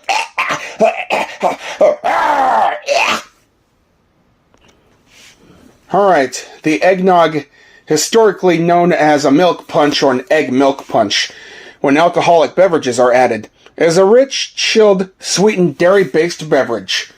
It is traditionally made with the milk, cream, sugar, egg yolks, and whipped egg whites, which gives it a frothy texture in its name. A distilled spirit such as brandy, rum, whiskey, or bourbon is often a key ingredient.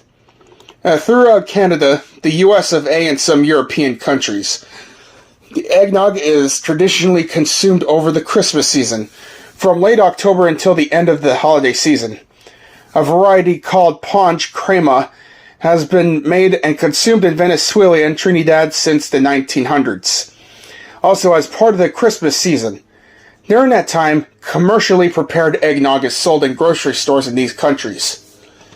So the country of origin is in the United Kingdom, and the color is the cream, the flavor, custard, and variants with alcohol. Okay, the Modern Bartender's Guide from 1878 lists many variant names for the drink. It distinguishes plain eggnog, egg milk punch, and milk punch from one another. It also includes variants such as Baltimore eggnog, General Jackson eggnog, Imperial eggnog, two types of sherry cobbler eggnog, as well as sherry cobbler with egg, mulled claret with egg, egg sour, and Saratoga egg lemonade, also called Sea Breeze. Okay, so the origins, etymology, and the ingredients used to make original eggnog drinks are debated. According to the Oxford English Dictionary, nog was a kind of strong beer brewed in East Anglia. The first known of the word nog was in 1693. Alternatively, nog may stem from noggin, a Middle English term for a small, craved wooden mug used to serve alcohol. Posset, a curdled beverage of milk, either wine or ale, was a popular beverage in Britain. It may have been a precursor to the fucking eggnog. Shit, some monks would add eggs and figs to posset. However, the British drink was also called an egg flip. An egg flip? What the fuck kind of name is that? Actually, it's not that bad. Okay, so from the practice of flipping, rapidly pouring, the mixture between two pitchers to mix it. One dictionary lists the word eggnog as being an Americanism invented in 1765 through 1775. 1 year before... Wow, just 1 year before the existence of the United States Declaration of Independence. Okay, so the drink crossed the Atlantic to the British colonies during the 18th century. Since brandy and wine were heavily taxed, rum from the Atlantic slave trade with the Caribbean was a cost-effective substitute. The inexpensive liquor, coupled with plentiful farm and dairy products available to colonists, helped the drink become a very, very popular drink in America. When the supply of rum to the newly founded United States was reduced as a consequence of the American Revolutionary War. Well, I'll be fucking damned. Americans turned to domestic whiskey and eventually bourbon in particular as a substitute. No, so this was an alcoholic back in the day? Okay, so some recipes call for the eggs to be separated so that the egg whites can be whipped until they are thick. This gives the drink a frothy texture. American food show presenter Alton Brown points out that based on its ingredients, eggnog is almost identical to ice cream. It is technically just a stirred custard made of milk and egg. Homemade recipes may use vanilla ice cream blended into the beverage, particularly when the goal is to create a chilled drink. Some recipes call for condensed milk or evaporated milk. In addition to milk and cream, acidophilus milk, a fermented milk product, has been used to make eggnog. Well, it sure is heavy right there. Speaking of heavy, while some recipes call for unwhipped heavy cream, in some recipes whipped cream is added to the mixture, which gives it a frothier texture. Various sweeteners are used, such as white and brown sugar and maple syrup. Damn. Alcohol used in different national and regional versions of eggnog, including brandy, cognac, bourbon, whiskey, sherry, rum, and grain alcohol. Yeah, if you wanted to get shit-faced with that. Alright, Dumb and Dumber is a 1994 American buddy comedy film directed by Peter Farrelly, who co-wrote the screenplay with Bobby Farley and Bennett Yellen. So, the plot is Lloyd Christmas and Harry Dunn, two kind but dim-witted young men, are best friends and roommates living in Providence, Rhode Island. Lloyd, a chip-toothed limousine driver, immediately falls in love with Mary Swanson, a woman he is driving to the airport, unaware that she is married. She leaves a briefcase in the terminal. Lloyd sees this and attempts to return it to her, unaware that it contains ransom money for her kidnapped husband, Bobby. And she intentionally left it for her husband's captors, Joe Mentalino and J.P. Shea. Her Aspen-bound plane has already departed, leading to Lloyd running and falling out of the jetway. Fired from his job for leaving the scene of an accident, Lloyd returns to his apartment and learns that Harry had also been fired from his dog grooming job after delivering dogs late to a show and accidentally getting them dirty. Okay, so Mental and Shea followed Lloyd home from the airport in pursuit of the briefcase, mistakenly the crooks for debt collectors. The two flee the apartment and return later that Mental and Shea have ransacked the apartment and decapitated Harry's parakeet. Oh, shit. Okay, so after that, Harry and Lloyd are hitting the road to Aspen to find Mary. A couple of days later, they seen Mental claiming that his car died when it's a fucking lie.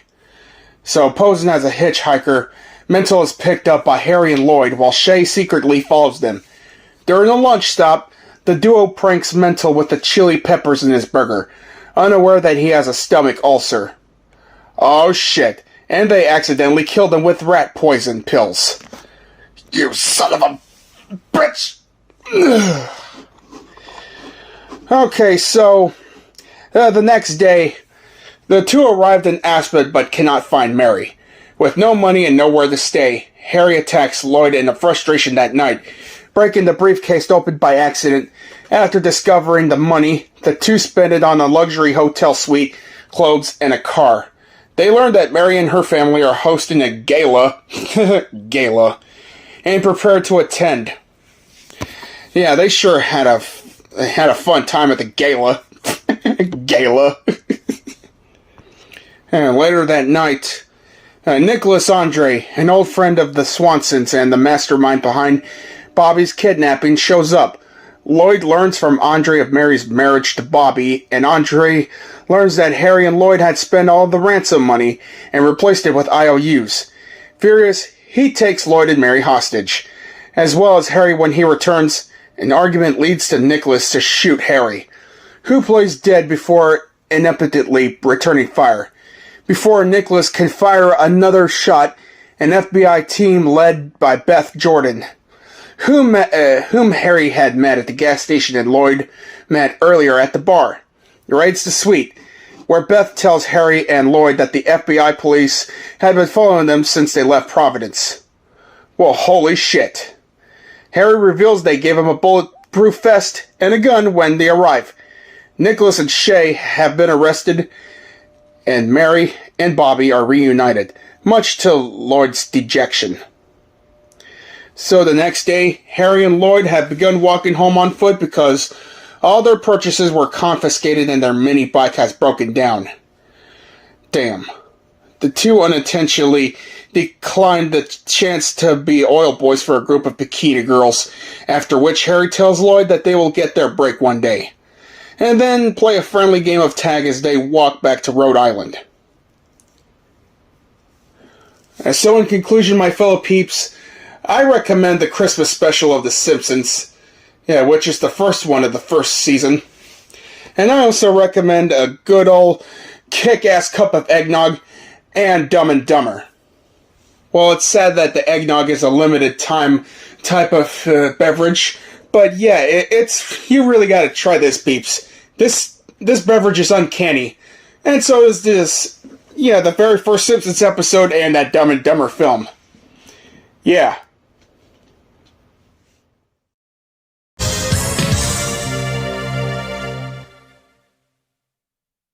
Uta No Prince-Sama is a video game franchise and an anime franchise. Or what am I saying? It's a Japanese multimedia franchise by Broccoli. Wait, really? Broccoli? You mean a fucking vegetable? Oh, no, wait. Broccoli Company Limited. A Japanese media that gave y'all anime lovers Uta No Prince-Sama which translates Princes of Song. The original name of the same name was first released on PlayStation Portable on June 24th, 2010, and since its release, the game has spawned multiple sequels and rhythm game spin-offs. Oh yeah, and also about the fucking anime. Well, for anime lovers like y'all, even if you like the ones that it looks like the male version of Barbie, yeah, it's the best anime and game franchises that y'all ever seen. Well, I may not into that franchise, but once again, I'm going to salute this episode for y'all anime fans. Okay, now let's get on with this shit. Okay, this is going to be confusing once I do this, but oh well. Okay, starting off with the game.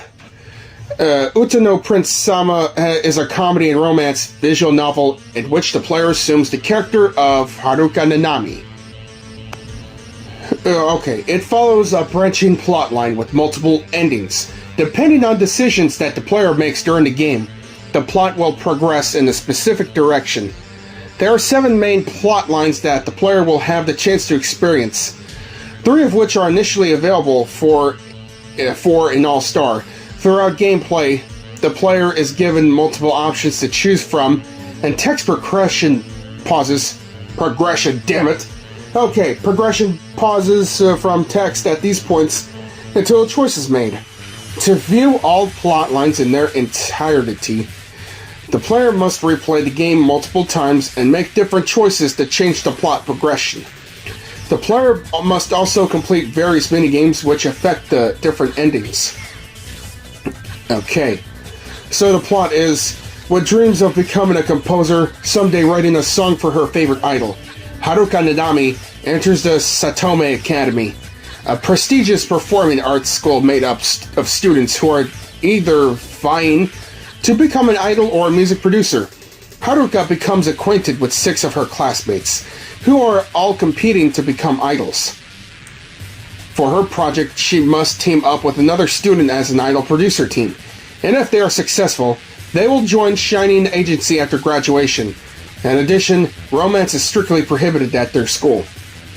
Shit. Yeah, romance are always strictly prohibited at every school as possible, especially the private ones.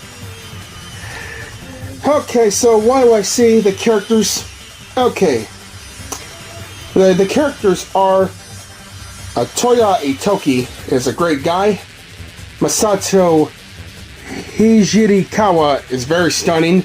Natsuki Shinomiya is brilliant and the cutest. Tokiya Ichinose was outstanding. Ren Jinguchi was a great guy. Seo Kurusu is super and Haruka Nanami is brilliant. They are pop singer idols. Well, that's really nice. That's very nice to hear. Even though I don't like their music, which I assume that they're like pop music and romantic shit. That's not my style, but I'm going to say this anyway. Okay, so that series has seen the release of multiple CD releases with Broccoli handling the music for the games and King Records handling the music for the anime. All songs in the franchise are produced by Elements Garden.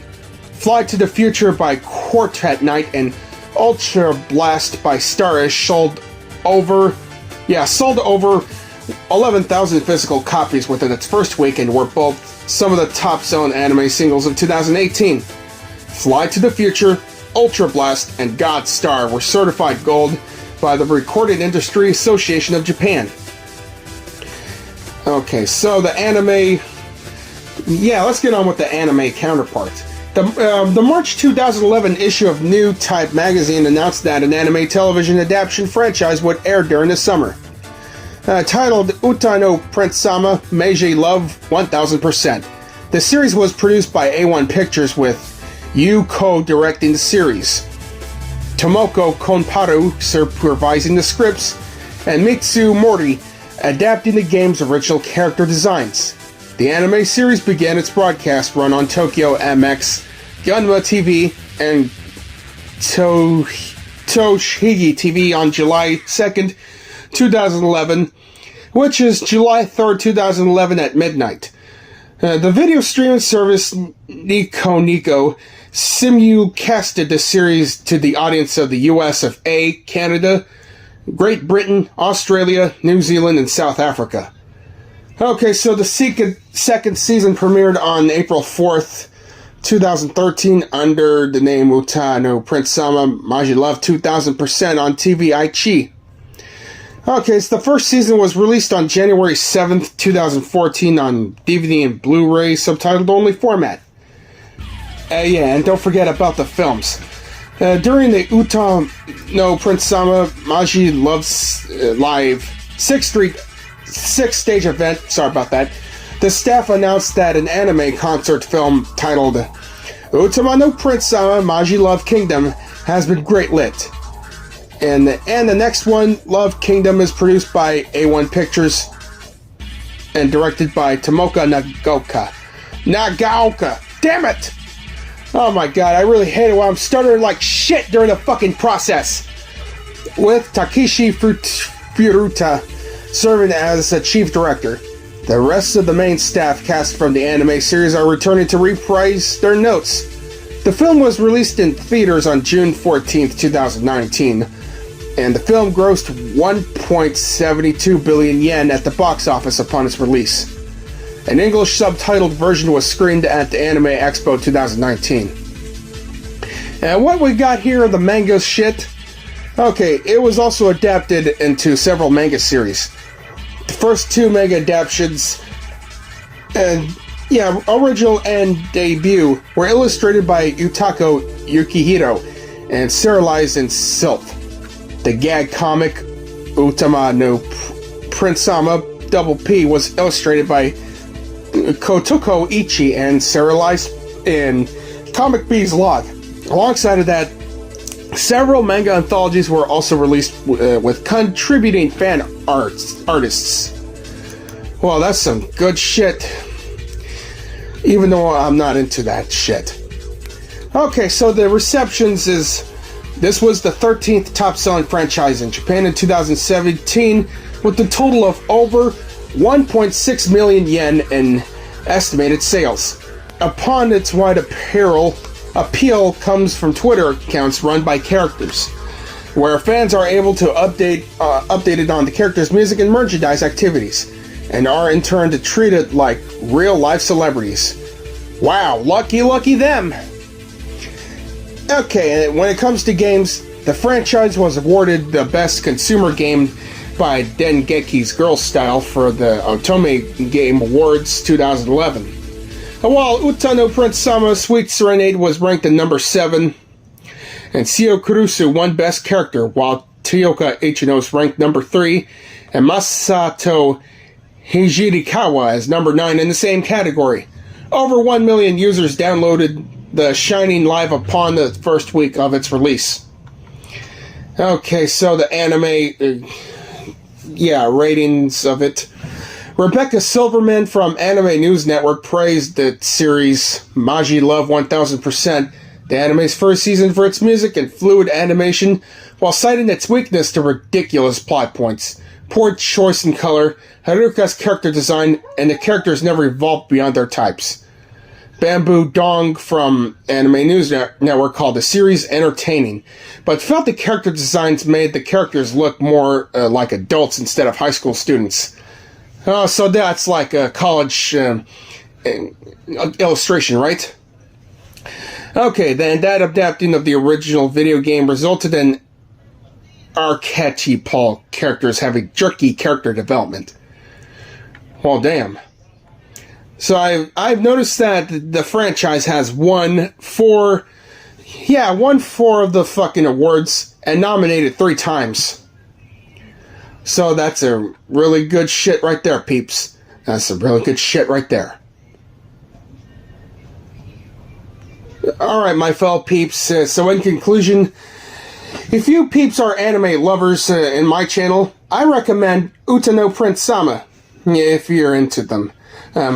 But if you don't like that series, well, that's alright, because I don't like that series, but I really do not hate it either. So it's alright if you do like it. So go ahead and give it a shot. It's up to y'all.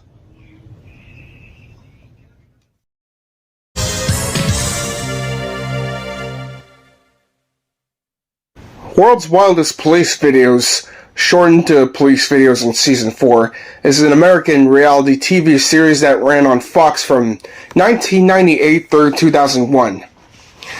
So what do I gotta say it? Well, it sure is traumatizing and stress-inducing, but this show is one of the best ones I've ever seen because it's about crime, doesn't pay, and none of the criminals can get away with any shit. So, I really like that series. So let's just get on with this. Okay. The series deals with police videos from across the world. Video footage of car chases, subsequent arrests, robberies, riots, and other crimes appear on the show. Okay, so this series began in 1998 and ran for 4 seasons, comprising a total of 56 episodes, before being officially canceled in 2002. In Season 4, and the name was shortened to Police Videos. I said that earlier. Most of the police videos featured on the show were from various U.S. police departments, but the footage is from other nations such as Argentina, South Korea, Brazil, Russia, Australia, New Zealand, and the United Kingdom also appeared. Video sources included cameras from police cars, helicopters, store security systems, new reporters, and private citizens from around the world. Much of the footage had previously only been seen by law enforcement officials and never been seen outside the police department community. Well, holy fucking shit. Sure sounds risky, is it? Yeah, it always gets risky every fucking time we see that. You know what? This is beyond risky. This is dangerous. How dangerous can this get? Well, the show became popular with viewers. It had the highest ratings of any Fox network television special to that date. It was also featured on Entertainment Tonight and was re-aired later that month.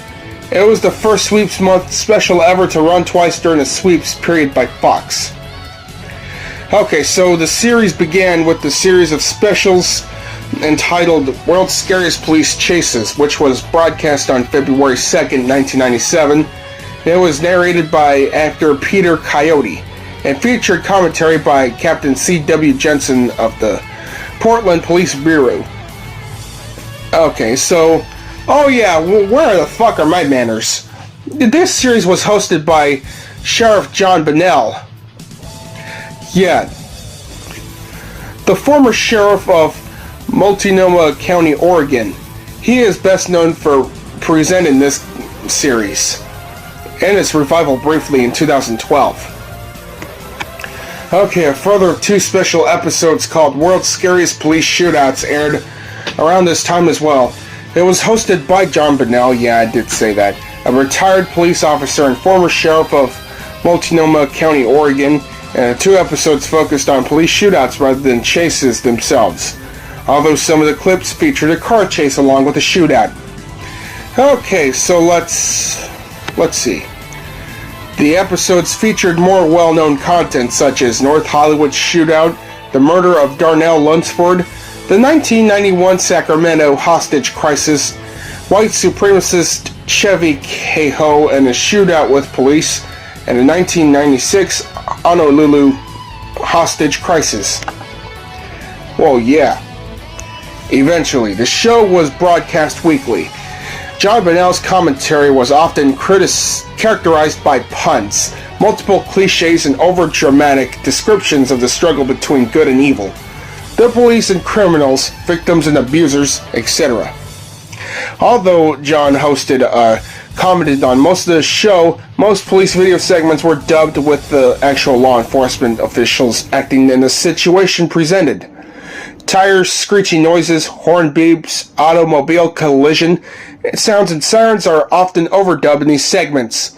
This is especially noticeable in footage where vehicles are driving over dry grass or sand.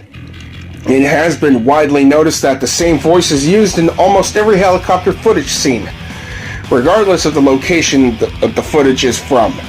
This uncredited role is said to be that of Lawrence Welk III, who usually goes by Larry Welk, and as a reporter and a helicopter traffic pilot for KCAL-TV and KCBS-TV in Los Angeles. He is also the grandson of famed musician Lawrence Welk. Originally, a typical episode included segments Pit Maneuver, Car Thieves, Rainy Chase, Big Rig Roadblock, Jumping Off Bridge, and Drunk Drivers. This was dropped after the first season and replaced with a string of clips, each commentated on by John Bennell. After a few videos, a small clip of John would be shown, often described the police mentally behind the videos that were about to appear. Occasionally, episodes were dedicated to police officers killed in the line of duty, and an episode featured a footage of the crash of Ethiopian Airlines Flight 961 in 1996. Yeah, and it's also dedicated to Robbie, who was shot in January 1999. So there were home video VHS releases of the first 3 World's Scariest Police Chases specials alongside with additional footage in late 1997, and a video game was released near the tail end of the series' original run in June 2001 on PlayStation. Okay, so what we got here is the fucking seasons. So what we got, 56 episodes on Fox, and there's a 2012 revival that lasted up to 13 episodes on Spike, also known as Paramount Network. Okay, so if you count the original series, which contains 4, and a revived series 1, And what you get are 69 episodes. 69. And so I don't know if you would count them as specials with as the total of 95. Yeah, which have 26 special episodes. That is World's Scariest Police Chases, Police Shootouts, Surviving the Moment of Impact, World's Worst Drivers Caught on Tape, World's Most Shocking Moments Caught on Tape, and other miscellaneous specials. Yeah. Okay, so in pop culture of this series, in the Family Guy episode Quagmire's Baby, there's a sequence of Fred Flintstone freeing from the police in the family car in an episode of World's Wildest Police Videos. Fred Flintstone crashes and attempts to flee on foot, but is delayed by the Hanna-Barbera Skid-Daddle running effect. A similar sequence was used in the episode Something Something Something Dark Side, when TIE fighters and a Star Destroyer were chasing the Millennium Falcon. These sequences were narrated by John Bennell himself. Yeah, that's good to hear. It was also parodied on Mad TV as World's Queenest Police Chases. You serious? And some of the Alarm for Cobra 11, Die Autobahn Polizei, their clown, and one of Die Watch car crashing clips were used 2 episodes in 1998, and the show appears to be the source of the in-game television show of Underbelly of Paradise in the video game Grand Theft Auto 5. Yeah, in American syndication, besides Fox, this series was syndicated on both Core TV and True TV from 2002 through 2011, and on Spike until 2015. It was also seen as world's most dramatic police chases in the early morning on TNT, and Spanish language reruns were also syndicated on Telemundo. Oh yeah, it also had worldwide syndications in Europe, in Hungary, Sweden, Germany, United Kingdom, in Asia, the Philippines, Thailand, Malaysia, and also Australia. Some episodes were shown on 7 Network and Network 10, and reruns of all episodes appeared on Fox 8. And South Africa, DSTV. Okay, so there were also home video releases. I already said that. Okay, in early April 2023, it was announced that the entire series was made available on FilmRise's streaming service and on iTunes and Apple TV, and which included some of the additional specials that premiered during the show's original run from April 6th through June 18th, 2023. FilmRise's True Crime YouTube channel uploaded the entire series, releasing full episodes of the show every Thursday or Sunday afternoon. And in July 2023, some of the additional specials were also uploaded to the channel, which the specials included World's Scariest Police Chases, and correctly claimed to be part of Season 6. So in conclusion, my fellow peeps, I recommend World's Wildest Police videos. But if you like World's Wildest Police videos, I hope that you like seeing Video Justice, Crime Caught on Tape, World's Most Shocking Moments Caught on Tape, Most Shocking, Most Daring, and hell, even World's Most Amazing Videos. Yeah, each episode lasts up to over 40 minutes, so yeah, you get the idea.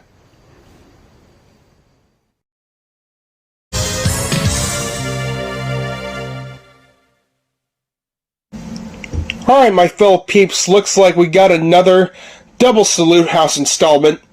Yeah, so this is number 15. So what do I gotta do is... both Salute House installment segments are going to be JoJo's Bizarre Adventure and Dio Brando from that franchise. So, what are we waiting for, peeps? Let's get on with this. Okay, so JoJo's Bizarre Adventure is a Japanese manga series written and illustrated by Hirohiko Araki. It was originally serialized in Shueisha's Shonen Jump magazine, from 1987 through 2004, and it was transferred to the monthly Shonen Manga magazine, Ultra Jump, in 2005. Okay, so this series is so far divided into a total 9 story arcs. Yeah, total of 9 story arcs. Each following a new protagonist bearing the JoJo nickname. JoJo's Bizarre Adventure is the largest ongoing manga series published by Shueisha by number of volumes, with its chapters collected in 133 tankobon volumes as of December of last year. A 13-episode original video animation series adapting the manga's third part, Stardust Crusaders. It was produced by APPP and released from 1993 through 2002. The studio later produced an anime film adapting the first part, Phantom Blood, which was released in theaters in Japan in 2007. Then 5 years later, in October 2012, an anime television series produced by David Production adapting Phantom Blood and Battle Tendency, it began broadcast on Tokyo MX. As of December of 2022, the studio has produced 5 seasons consisting of 190 total episodes adapting through the manga 6-part Stone Ocean, a live-action film based on the 4th part, Diamond is Unbreakable, which was released in Japan in 2017. Okay, so the plot is the universe of JoJo. JoJo's Bizarre Adventure is a reflection of the real world with the added existence of supernatural forces and beings. In this settling, some people are capable of transforming their inner spiritual power into a stand. Another significant form of energy is Hamon, a martial arts technique that allows its user to focus bodily energy into sunlight via controlled breathing. The narrative of JoJo's Bizarre Adventure is split into parts with independent stories and different characters. Each of the series protagonists is a member of the Joestar family, whose mainline descendants possesses a star-shaped birthmark above their left shoulder blade, and a name that can be abbreviated to the titular JoJo. The first 6 parts take place within a single continuity, whose generational conflict stems from the rivalry between Jonathan Joestar and Dio Brando. Yeah, we'll get to Dio Brando in a bit. Okay, while the latter 3 parts take place in an alternate universe where the Joestar family tree is heavily altered. So I'm just going to say one part, starting with part 1. So we'll get onto the anime shit as well. Volumes 1 through 5, 44 chapters, Phantom Blood. In the late 19th century in England, Jonathan Joestar, the young son of a wealthy landowner, meets his new adopted brother Dio Brando, who loathes him and plans to usurp his position as heir to the Joestar family. When Dio Brando's attempts were thwarted, he transforms himself into a vampire using an ancient stone mask and destroys the Joestar estate. Well, holy fucking damn! Jonathan embarks on a journey, meets new allies, and masters the Hamon martial arts technique to stop Dio, who has made world domination his new goal. Okay. Alright, now let's go with another pushpin planning version. Okay, set in 1987, the series follows Jotaro Kujo and his comrades who have developed mysterious powers known as stands. Jotaro and his grandfather Joseph Joestar and their allies travel to Egypt in search of the evil and immortal vampire Dio Brando, and now known as solely as Dio, to save Jotaro's mother Holly, whose stand has awakened and threatens to consume her in 50 days. Meanwhile, Dio has commissioned a number of assassins with various types of deadly stands to destroy them before they can reach them.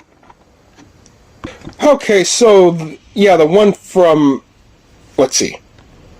Okay, so for example, episode 5, The Judgment, Kaikyo and Polnareff desperately seek a way to defeat the Hanged Man, who could strike out them from within reflections while remaining invulnerable to their attacks. They must figure a way to fight a stand that can move at nearly the speed of light, and can attack from anywhere. Well, I assume that the 2012 through the 2022 version is like the same.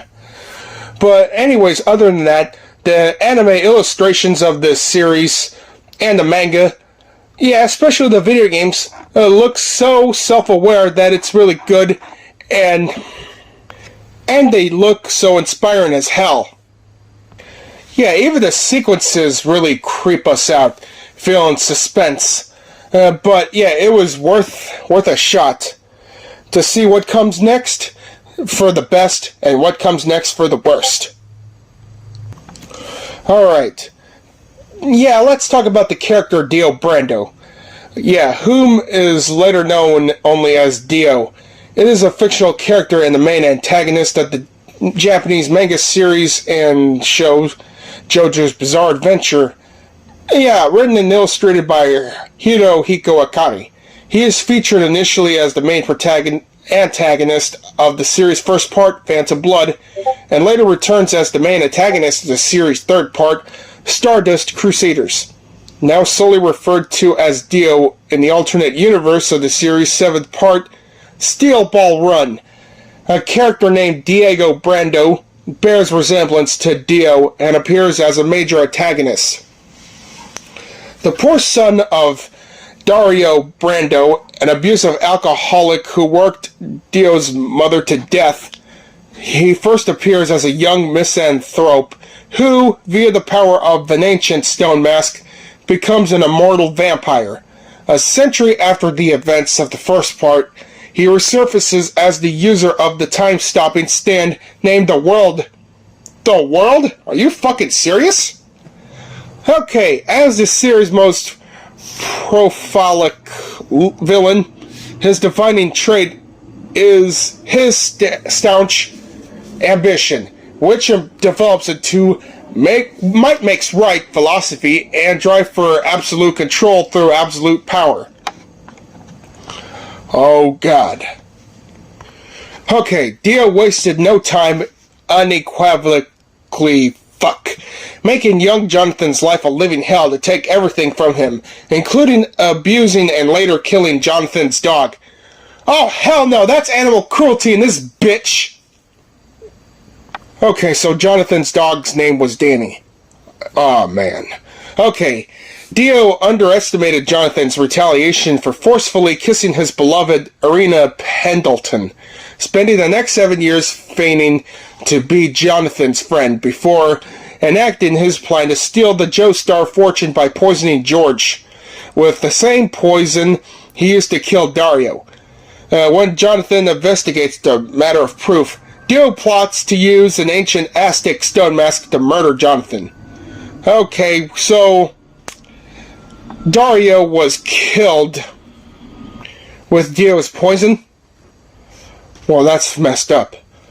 Okay, however, Dio learns the mask transformations the wearer into a vampire when exposed to blood and uses it on himself.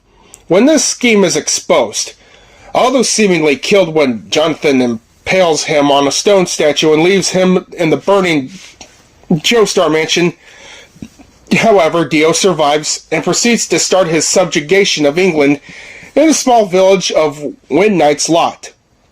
Amassing sired followers to his cause, Jonathan is sought out by Will A. Zeppeli, a master of ancient martial art called Hammond, which can kill vampires.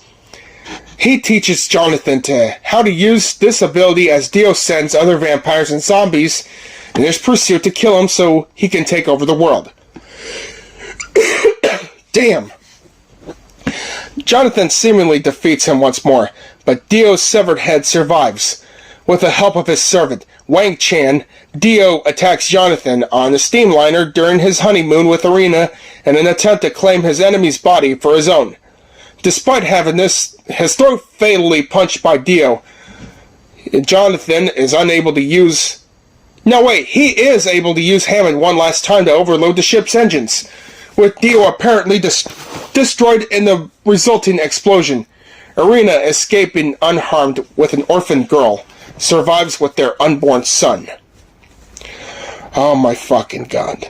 Okay, so that's the Phantom Blood story, and the battle tendency Well, he is dormant in the sunken ship. Dio Brando does not appear in Battle Tendency. Well, okay, I might as well just skip it. Sorry. Okay, Stardust Crusaders. It is revealed in that story that Dio survived the ship's explosion by decapitating Jonathan's corpse and attaching his own head to it as the ship sank. He could find himself inside a casket at the bottom of the ocean for a century until a shipwreck salvage operation unintentionally retrieved him in 1983. Oh my god. While Joseph Joestar and his grandson Jotaro Kujo have the resolve to control their stance, Joseph's daughter and Jotaro's mother, Holly, has her very life sapped away by her own stand because of her gentle disposition. This spurs Jotaro and Joseph to track down Dio, along with their friends Muhammad Avdol, Noriaki Kaikyoin, Jean-Pierre Poignaref, and Iggy the Boston Terrier to kill him once and for all, freeing Holly from the curse the stand has trapped her under. So it's going to take like 50 days to save her? Shit. Okay, Dio greatly straightens his vampiric abilities in the stand, but Jotaro's stand, Star Platinum, proves to be the world's equally powered counterpart. Much effort fueled by the rage of his friends and grandfather's deaths, as well as his mother's dwindling health, by taking advantage of Dio's pride and desire to test his strength abilities. Okay, so Jotaro finally manages to awaken his own time, stopping powers, and overpower Dio with Star Platinum, successfully killing him. Damn. So in conclusion, my fellow peeps, I recommend JoJo's Bizarre Adventure. Yeah, either the manga, the TV series, or the video games, or all the above. It sure is an instant classic for anime lovers like y'all. Yeah, one of y'all viewers. Yeah, especially David the Shark Jackal. And as for Dio Brando himself, I gotta say, he is one of the best villains I have ever heard of. Yeah, his design is very attractive, but he's mostly badass.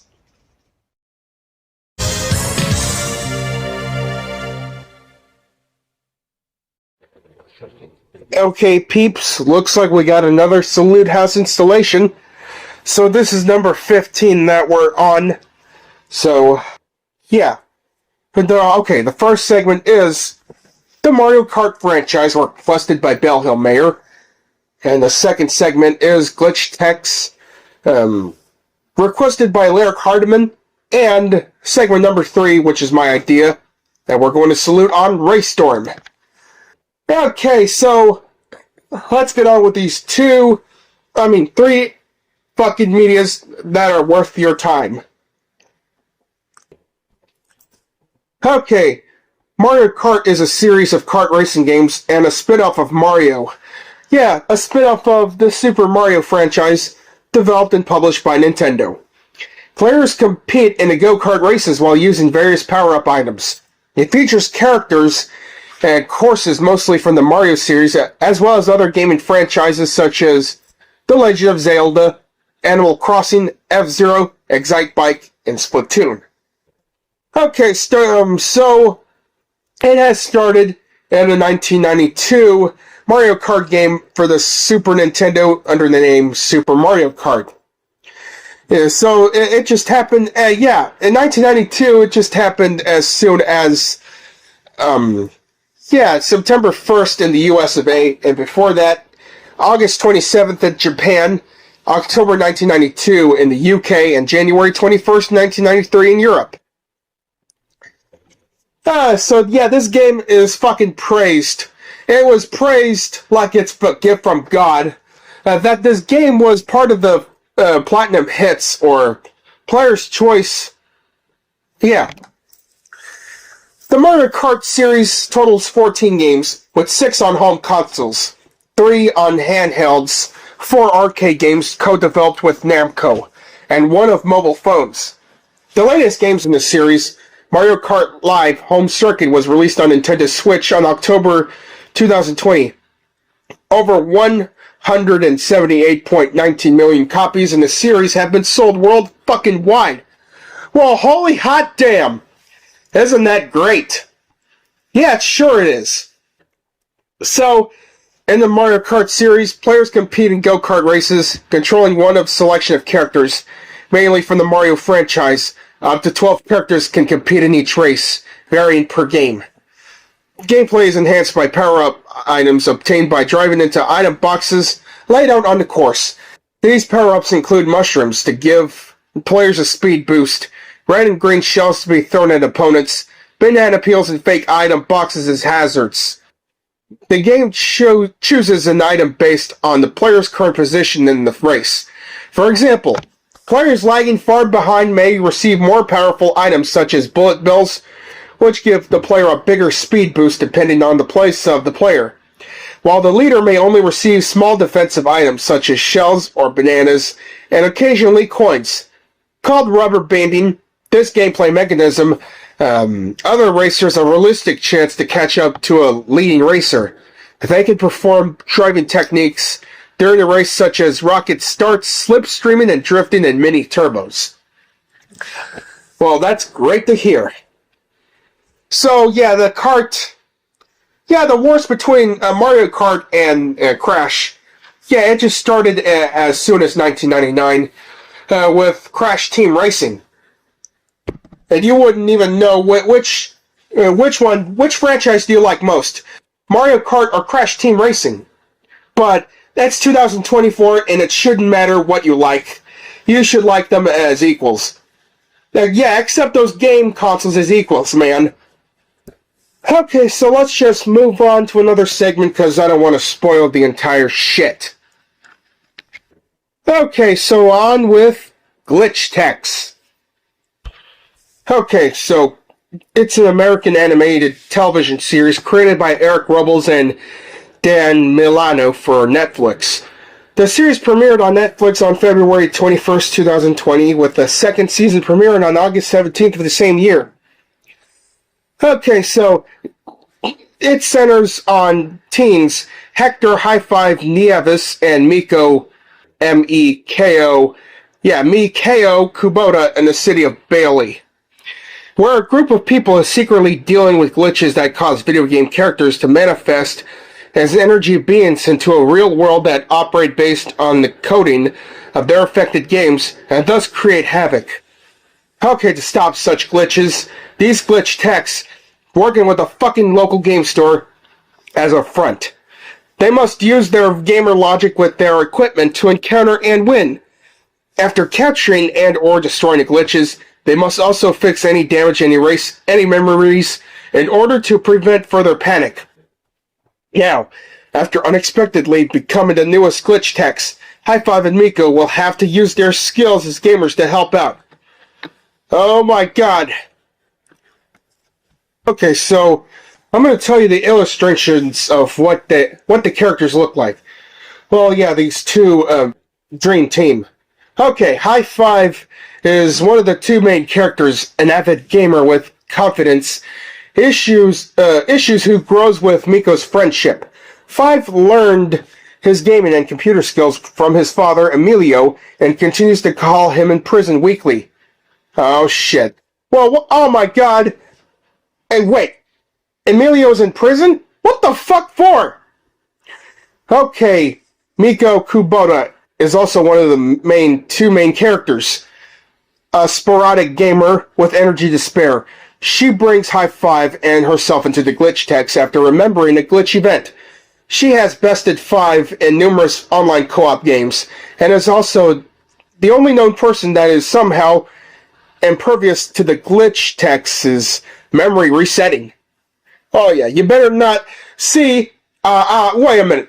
Hold on a second. Okay, well, when it comes to resetting, you better not let Mr. Resetty catch your asses. Because he always bitch about resetting, he always bitch about people resetting their goddamn consoles. Well, I'm glad that I moved on to the PlayStation, so Mr. Resetty cannot be in the PlayStation territory because he is exclusively on fucking Nintendo. Alright, so I'm going to name one more Actually, four more of them. Okay, Mitch Williams, the number one Hinobi Gaber in the city of Bailey. He is 5 and Miko's in fuck. An egotistical senior glitch tech who tends to abuse his authority, but does have a good side to him. And Zarha Rashid, one of the senior glitch techs. She is Muslim and wears a hijab throughout the series. She is a skilled support type specialist, aloof and willing to casually give an honest answer. In episode Buds, she is implied to have a crush on 5. Oh shit. Okay, Hanish Joshi is one of the senior glitch techs. He is a proficient hacker and skilled raid player. And Adam Michael Nix, a senior glitch tech who mentors and his partner, Tabergi, during the Castle Crawl mission. Okay, he works publicly at the Joystick Junior Arcade to monitor the location, as it is a hotbed for frequent glitch activity, often failing to spread his cool nickname Scorekeeper. Well, damn. Yeah, spoilers may occur, I said.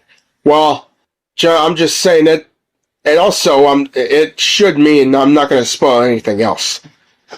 Okay, on to segment number 3, Race Storm. This is a 1996 vertically scrolling shooter arcade video game developed and published by fucking Taito. It has been ported to several consoles, including the PlayStation, Sega Saturn, and Xbox 360.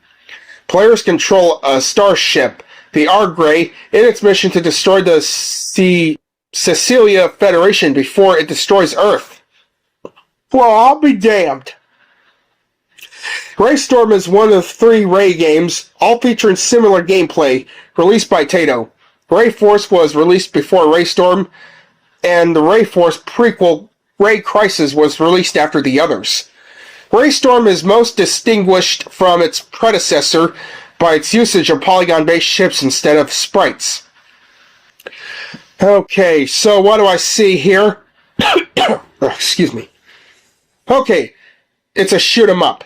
The player views their ship from a distanced perspective while gunning down enemies in game's vertically scrolling stages.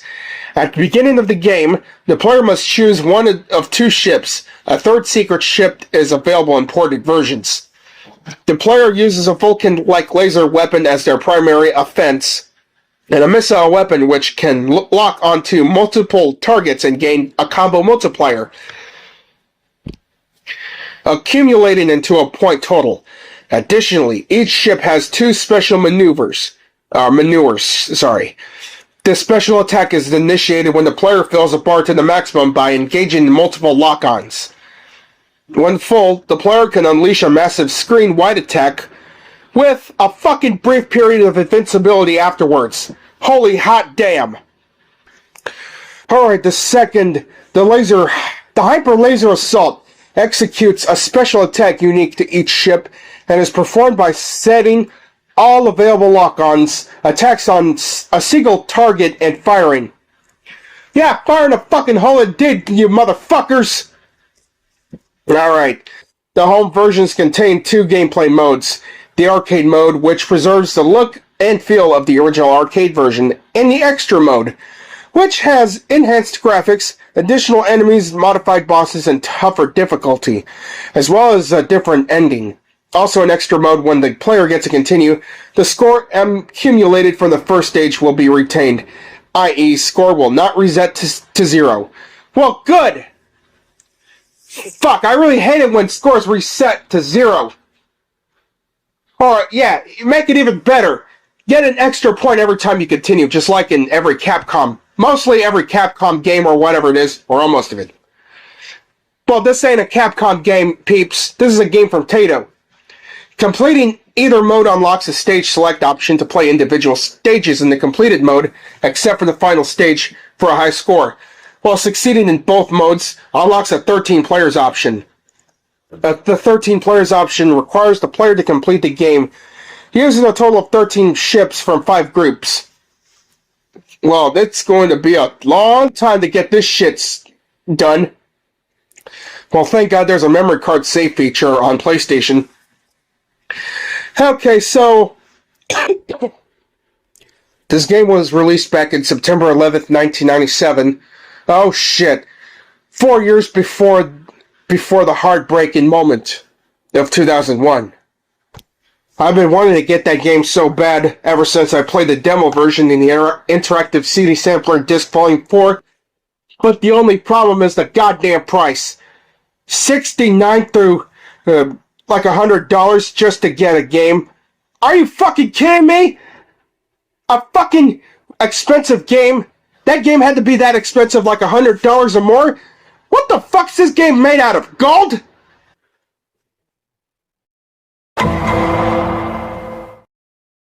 Mason, we're very glad that you saluted to our Nintendo franchise. Not only that, Glitch Text deserved more fame as us along with Raystorm. What I like about what Mason saluted the most was Raystorm, because you control a starship with hyper laser assaults, and there's an HD version on Nintendo Switch and PlayStation 4.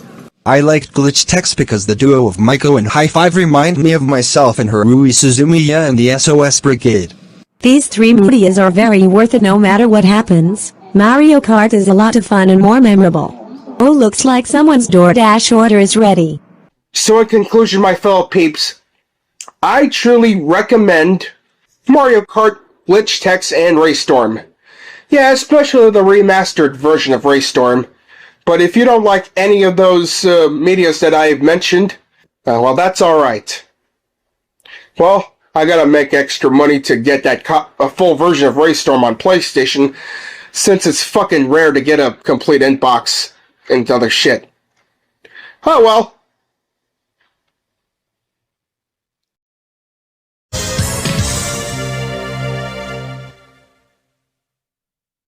Well, my fellow peeps, I've done ranted on the E.T. video game on my Rant House show, so why not salute on the fucking movie itself? Okay, so E.T. the Extra Terrestrial is a 1982 American science fiction film produced and directed by Steven Spielberg. It tells the story of Elliot, a boy who befriends an extraterrestrial dubbed E.T., who is left behind on Earth. Along with his friends and family, Elliot must find a way to help E.T. find his way home. Well, the film stars Dee Wallace, Henry Thomas, Peter Coyote, Robert McNaughton, and Drew Barrymore. Well, let's see how much of a memorable this movie is. This Adventure on Earth. Yeah, let's get it on. That's what she said. Okay, so let's see that. Okay, aliens secretly visit Earth at night to gather plant specimens in a California forest. One of them separates from the group. Fascinated by the distant city of lights, U.S. government vehicles arrive and chase the startled creature. The other aliens depart, abandoning him on Earth. In a nearby neighborhood in the San Fernando Valley, a 10-year-old Elliot Taylor suspicious are roused when he pitches a baseball into a tool shed, and the ball is rolled back. Later that night, Elliot returns with a flashlight, discovering the creature among the corn stalks. He shrieks and flees the scene. Oh, holy fucking shit! Yeah, he sure is sensitive, is he? Okay, despite his family's disbelief, Elliot leaves a trail of candy to lure the alien into his house. Before bed, he realizes that the alien is imitating his movements. The next morning, Elliot feigns sickness to stay home from school and play with him. He could feel the alien's thoughts and emotions, shown when the alien accidentally opens an umbrella, startling him, and simultaneously, Elliot several rooms away. Oh my fucking god. Okay, later that day, Elliot introduces his older brother Michael and 7-year-old sister Gertie to the alien, deciding to keep him hidden from their mother, Mary. When the children ask the alien about his origins, he shows them by levitating several balls representing his planetary system, and demonstrates his powers by reviving dead chrysanthemums. Reviving deceased chrysanthemum plants? Well, isn't that nice? Okay, He demonstrates his healing power through his glowing fingertip on a minor cut on Elliot's finger. Ouch. Okay, at school the next day, Elliot begins to experience a much stronger empathic connection with the alien, including exhibiting signs of intoxication because the alien is at Elliot's home drinking beer and watching television. Whoa, what the fuck? And freeing the frogs in his biology class, as the alien watches John Wayne and kiss Maureen Ohana and the Quiet Man on television. Elliot kisses a girl he likes similarly, and is sent to the principal's office. Wait, what the fuck? Oh shit, yeah, you just cannot make out at school because this is what happens. Okay, the alien dubs himself E.T., reading the comic strip where Buck Rogers... Maybe I just got Robot Chicken into mind when I say fuck Rogers. Okay, Stranded calls for help by building a makeshift communication device and is inspired to try it himself. E.T. gets Elliot to help to build a device to phone home by using a speak and spell along with the record player, circular saw blade, wooden coat hanger, foiled line umbrella, and other items from around Elliot's house. Michael notices that E.T.'s health is declining and that Elliot is referring to himself as we. Oh my goodness. Is it another pronoun next to he, him, his, he, and her, they, and them? Is it? Throughout this, the boys are unaware that E.T. is being tracked by the government agents and all three of them are being spied on. Oh my fucking god. They just cannot know how to respect people's privacy sometimes, do they? Well, even though it's their job, but still. On Halloween night, Michael and Elliot dress E.T. as a ghost to sneak him out. Elliot and E.T. headed through the forest, where they successfully call home the next day. They successfully call home, period. The next day, Elliot wakes up in the field, finding E.T. gone.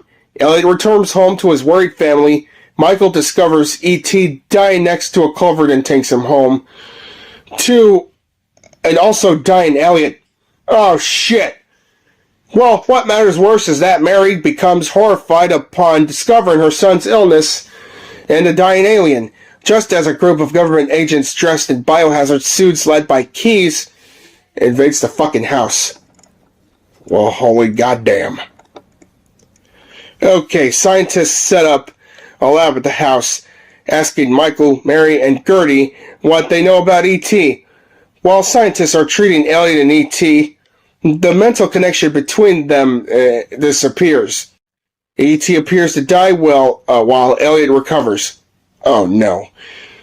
Oh no, this is a sad moment, man. E.T. dying. This is a huge bummer, man. Elliot is carried away, screaming that the doctors are killing E.T. as they try to revive him. When the doctors pronounce E.T. dead, Michael discovers that the chrysanthemums that E.T. previously revived are dying again. As Elliot recovers, the scientists first return him to his family, but then Keys leave him alone with E.T. Elliot says a tearful goodbye, telling E.T. that he loves him before closing the case. Before long, E.T.'s heart light begins to glow, and Elliot notices that the chrysanthemum is once again coming back to life and opens the case. E.T. reanimates and tells Elliot that his people are returning. Well, shit. So is E.T. coming back to life too? Okay, Elliot and Michael steal the van that E.T. had been loaded into. The chase ensues, with Michael's friends joining them on bicycles, evading the authorities. Suddenly facing a police roadblock, E.T. helps them escape by using his telekinesis to lift them into the air just in time and towards the forest like he had done for Elliot before. Well, holy shit. Elliot and E.T. Jumping with a bicycle on the fucking moon. Well, that is fucking heart-touching. Standing near the spaceship, E.T.'s heart glows as he prepares to return home, while Mary, Gertie, and Key show up. E.T. says goodbye to Michael and Gertie, and she presents him with the flower he had revived. Before boarding the spaceship, he embraces Elliot and tells him, "I'll be right here," pointing his glowing finger to Elliot's forehead. He picks up the chrysanthemum and boards the spaceship. As the others watch it take off, the spaceship leaves a rainbow in the sky. My fucking goodness. Okay, what do I see? Okay, what do I see about this? Okay, so E.T. premiered as the closing film of the Cannes Film Festival on May 26, 1982, and it was released in the U.S. next month. Yeah, on the 11th. Yeah, June 11th, 1982. The film was a smash hit at the box office, surpassing Star Wars to become the highest grossing film of all time. A record it held for 11 years until Steven Spielberg's own Jurassic Park surpassed it in 1993. E.T. was near universally acclaimed by critics and is regarded as one of the greatest films of all time. It received 9 nominations at the 55th Academy Awards, winning Best Original Score, Best Visual Effects, Best Sound, and Best Sound Editing, in addition to being nominated for Best Picture and Best Director. It also won 5 Saturn Awards and 2 Golden Globe Awards. The film was re-released in 1985 and again in 2002, celebrating its 20th anniversary with altered shots, visual effects, and additional scenes. It was also re-released in IMAX on August 12, 2022, to celebrate its 40th anniversary. In 1994, the film was added to the United States National Film Registry of the Library of Congress, who deemed it culturally, historically, or aesthetically significant. Well, I gotta say that this is one of the best films I've ever watched. But I've seen that film once when I had the VHS tape, but it's too bad I never get to see that movie again. But if I do get the chance to buy that on DVD, I would. That was the best film I have ever fucking saw.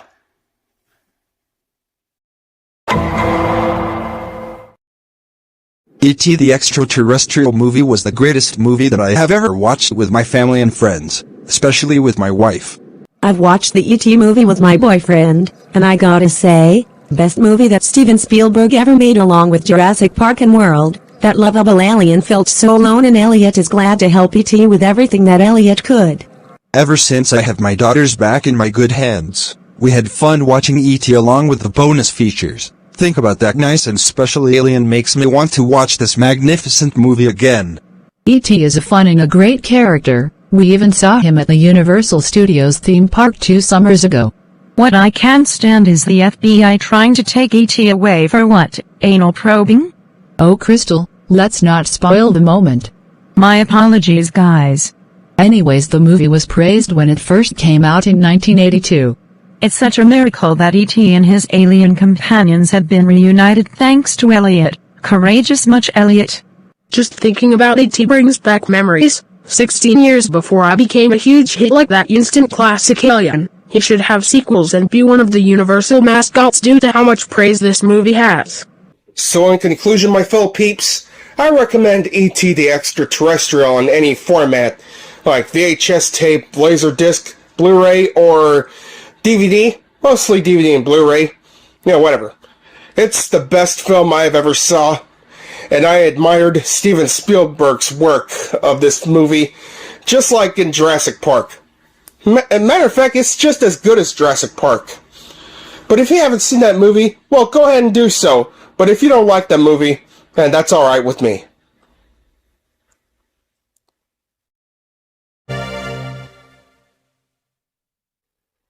The Super Mario Bros. Movie is a 2023 American animated adventure comedy film based on Nintendo's Mario video game franchise. Produced by Universal Pictures, Illumination, and Nintendo, and distributed by Universal. It was directed by Aaron Horvath and Michael Jelenic, and written by Matthew Fogel. And what do I say?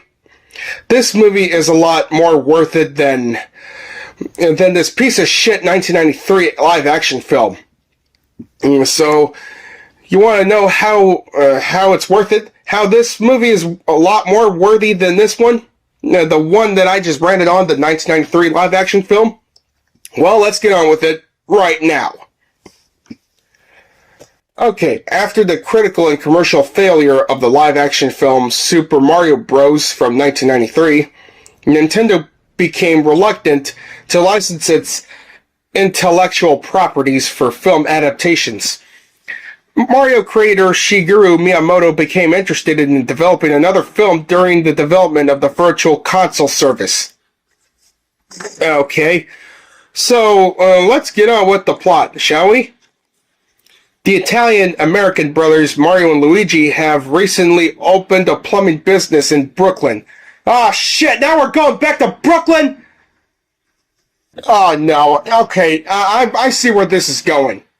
Okay, so they're opening a plumbing business to Brooklyn to the derision of their ex-employer Spike and the disapproval of their father. After seeing a significant water main leak on the news, Mario and Luigi go underground to fix it, but are sucked into the warp pipe and separated. Oh my fucking god, man. Okay, Mario lands in the Mushroom Kingdom, ruled by Princess Peach, while Luigi arrives in the Darklands, ruled by the evil Koopa King Bowser. Bowser seeks to marry Peach and will destroy the Mushroom Kingdom using a superstar if she refuses. Oh fuck. He imprisons Luigi to threaten Mario, whom he sees as competition for Peach's love. Mario meets Toad, who takes him to Peach. Princess Peach plans to ally with the primate Kongs to help repel Bowser and allows Mario and Toad to travel with her. She also tells Mario that she ended up in the Mushroom Kingdom as a baby. Oh my god. Where the Toads took her and eventually made her their leader.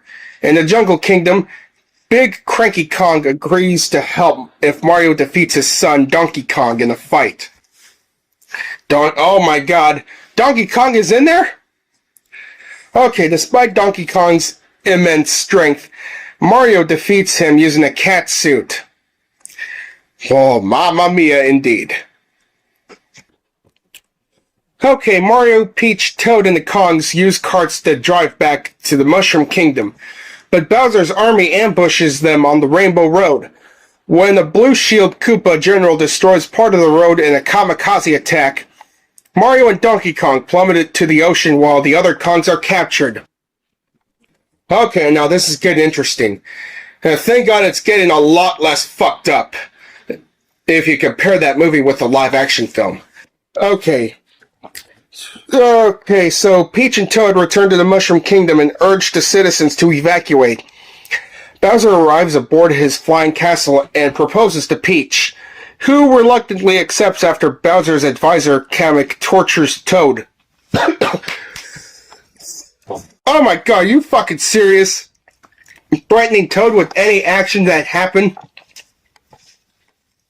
Yeah, that's not cool, man. Okay, Mario and Donkey Kong, having been eating an eel-like Ma-Ray, learned that they both want to respect their fathers.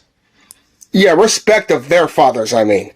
Okay, so they escape the Ma-Ray by riding a rocket from Donkey Kong's cart and hurry to Bowser and Peach's wedding. Oh my god. I don't know which shipping that you like most. Bowser and Peach or Mario. But you know what? That fucking shipping of Mario and Peach sounds a lot better. Okay, at the wedding ceremony, Bowser intends to execute all of his prisoners in lava in Peach's honor. Toad smuggles an ice flower into Peach's bouquet, which she uses to freeze Bowser. Mario and Donkey Kong arrive and free the prisoners, with Mario using a tanuki suit to save Luigi. Bowser frees himself and summons a bomber bell to destroy the Mushroom Kingdom, but Mario knocks it off course and directs it into the warp pipe, where it detonates, creating a vacuum that causes everyone in Bowser's castle to be transported to Brooklyn. Uh-oh, now here comes some crime time indeed. No, I'm just kidding. But seriously, Mario attempts to grab the star, but is violently assaulted by the enraged Bowser, who swiftly defeats Peach, Toad, and Donkey Kong. Oh, fuck. Mario was encouraged by his advert to stand up and face Bowser, who almost incinerates him. Okay, now Luigi saves Mario with both grabbing the Superstar. They defeat the Koopas, destroy Bowser's castle, and incapacitate Bowser. Princess Peach then shrinks Bowser into a blue mushroom and imprisons him. Uh-oh, looks like the big monster is now shrunken into a bite-sized. Okay, Mario and Luigi are hailed as heroes by Brooklyn's populace, including their parents and Spike. Afterwards, their brothers move to a house in the Mushroom Kingdom and begin a day of plumbing work together. Well, I gotta say, that plot is a lot better. Yeah, the one from 2023 is a lot better than the one that y'all just had 31 years ago. Almost 31 years ago. So anyways, about the marketing, on October 6th, the teaser trailer was released live in the Nintendo Direct presentation. In a short questions and answers period followed the trailer revealed at New York Comic Con. Jack Black stated that Bowser has a musical side in the film, teasing a theme for the character. And the teaser trailer received over 3 million views in 24 hours. Well, I'll be damned. So on February 12th, 2023, a commercial for the film was released during Super Bowl 57, featuring a rendition of the title theme from Super Mario Bros. Super Show. A corresponding website which was featured in the trailer was also released, which advertises the Super Mario Bros. Plumbing service from the film as if it were, according to Plunkett, a struggling small business serving the Brooklyn and Queens areas. Okay, so I see that. Okay, critical response on the review aggregator website Rotten Tomatoes.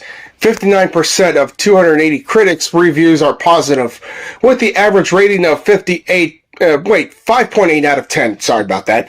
The website's consensus reads, while it's nowhere near as thrilling as Turtle tipping your way to 128 lives, the Super Mario Bros. Movie is a colorful, ambitious, thinly plotted animated adventure, has about as many Nintendos as Nintendon'ts. Nintendon'ts. Metacritic, which uses a weighted average, assigned in the film a score of 46 out of 100, based on 53 critics, including mixed or average reviews. Audiences polled by CinemaScore gave the film an average grade A onto A plus to F scale, while 94% of those polled by PostTrack gave it a positive score, with 82% saying that they would recommend it. Okay, Shigeru Miyamoto felt that the critics who gave the film low ratings contributed to the film's success and creating a buzz around it. Well, I see. Well, this movie has been nominated, and the film has won the accolade of the MTV Millennial Awards of August 4th, 2023, with the category of Killer Movie. And yeah, that's according to the Wikipedia page, while the other ones are pending. Well, it's good that we see Princess Peach here, but it's too bad that Princess Daisy is not in the entire film. Well, do you think that that Raccoon Mario was in this movie too? So in conclusion, my fellow peeps, I truly recommend the 2023 animated adventure comedy film Super Mario Bros. Because trust me, peeps, this movie is a lot worth it than this piece of shit live action film from 1993. So yeah.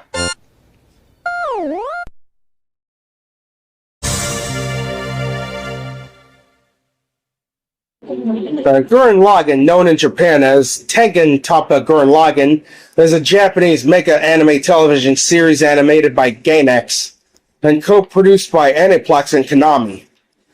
It ran for 27 episodes on TV Tokyo between April and September 2007. So anyway, peeps, in order to see how enjoyable this show is, let's get on with this series straight away by talking about it. Yeah, it is a Salute House show, but what the hell can you say? Alright. It was directed by Hiroyuki Imashi and written by veteran playwright Nazuki Nakashima.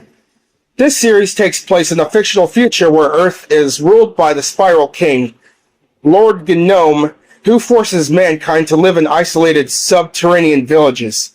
The plot focuses on two teens, Simon and Kamina, who lived in a subterranean village and wished to go to the surface.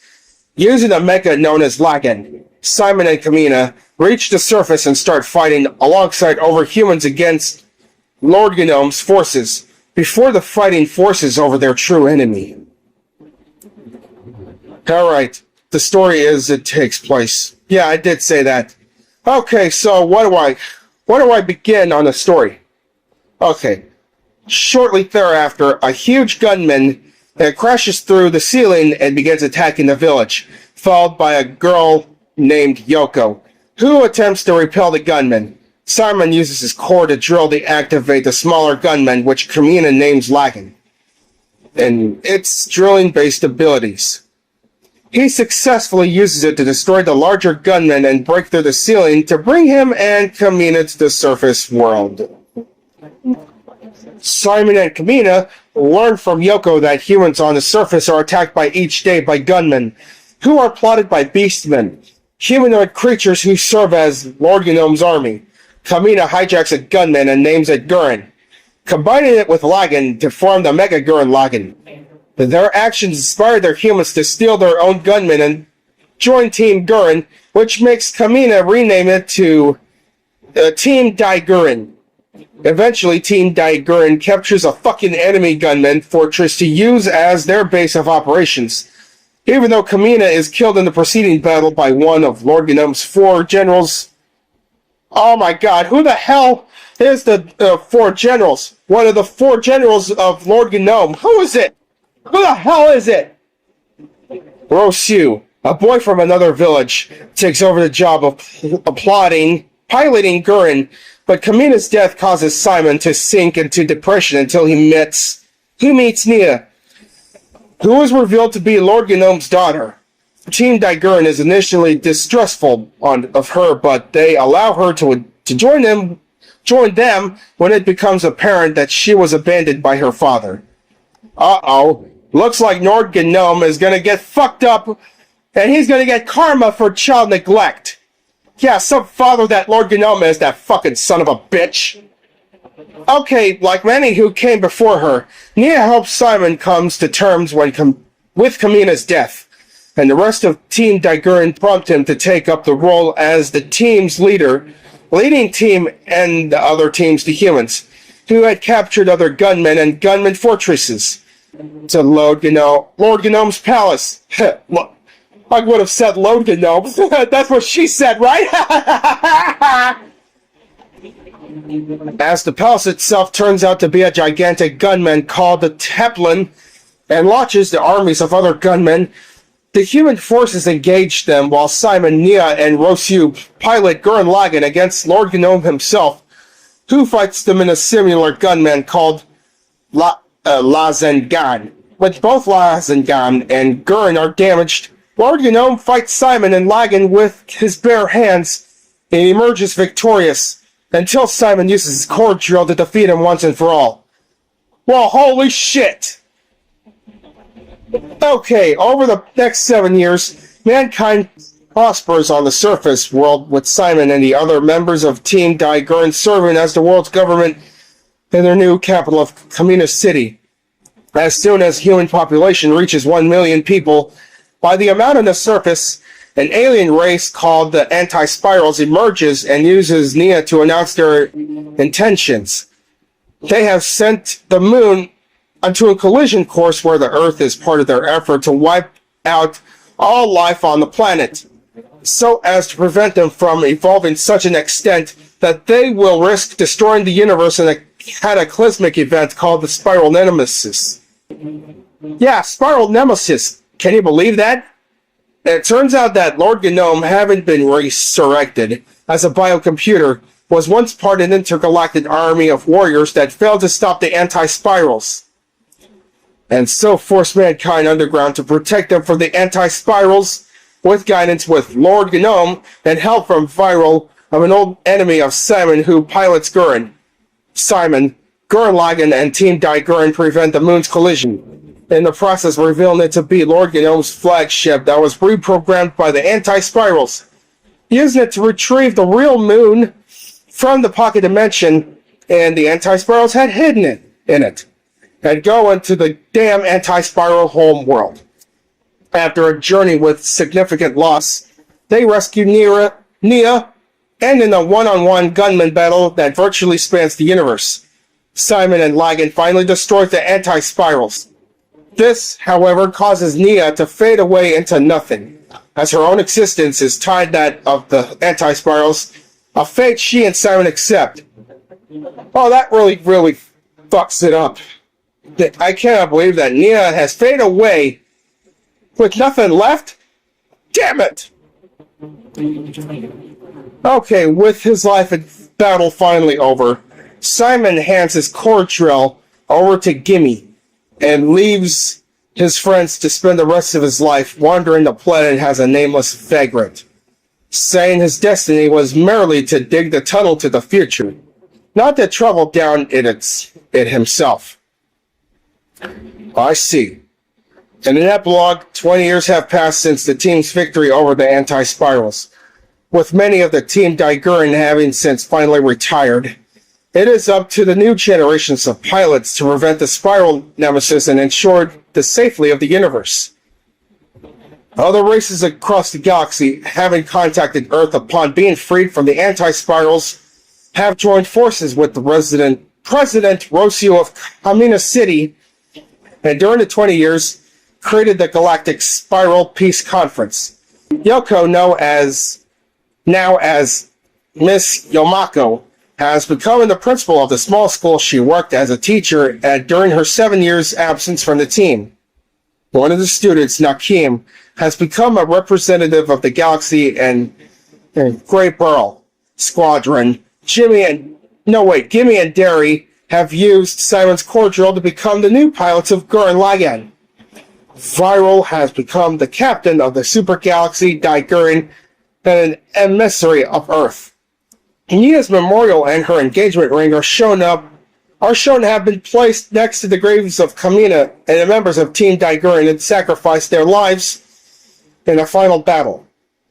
Simon, still living as Simon the Digger, watches over them as a squadron of Gurren Laganns flies overhead throughout the night sky on their way to join their spiral breath in the stars.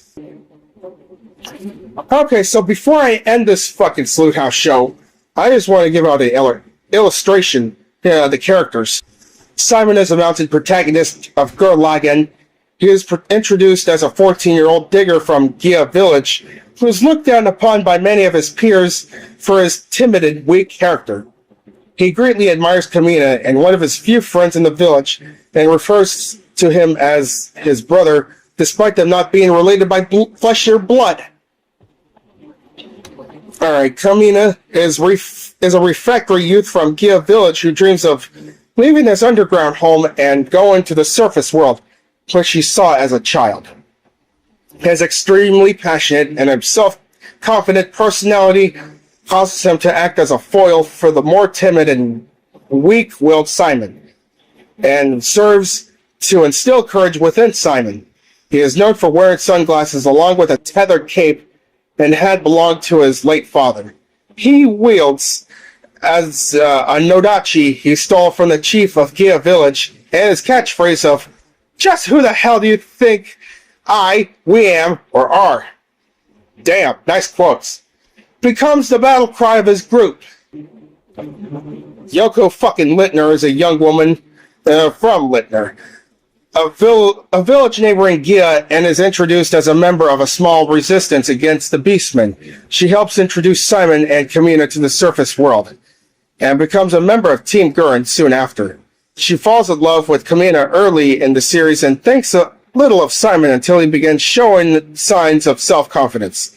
After Kamina's death, she tries to help Simon cope and forms a sisterly relationship with him. Instead of piloting a gunman, she wields a high-powered energy rifle and uses her superb marksmanship and wise counsel to help her teammates. Alright, and then Nia, a major character introduced later in the series, having lived a sheltered life as a daughter of Lord Gnome, the main antagonist of the first half of the series. She is ignorant of the war between the humans and Lord Gnome until she is abandoned by her father and discovered by Simon. Oh my fucking god. Don't even get me started on comparing Childish Dad with Lord Gnome, because it's a different story, and Dave Johnson deserved a better life without his ex-wife or his permanently disowned kids. Alright, my fellow peeps, so in conclusion, I really recommend Gurren Lagann, even though I'm not an anime lover myself. But it's 27 episodes is a lot worth it.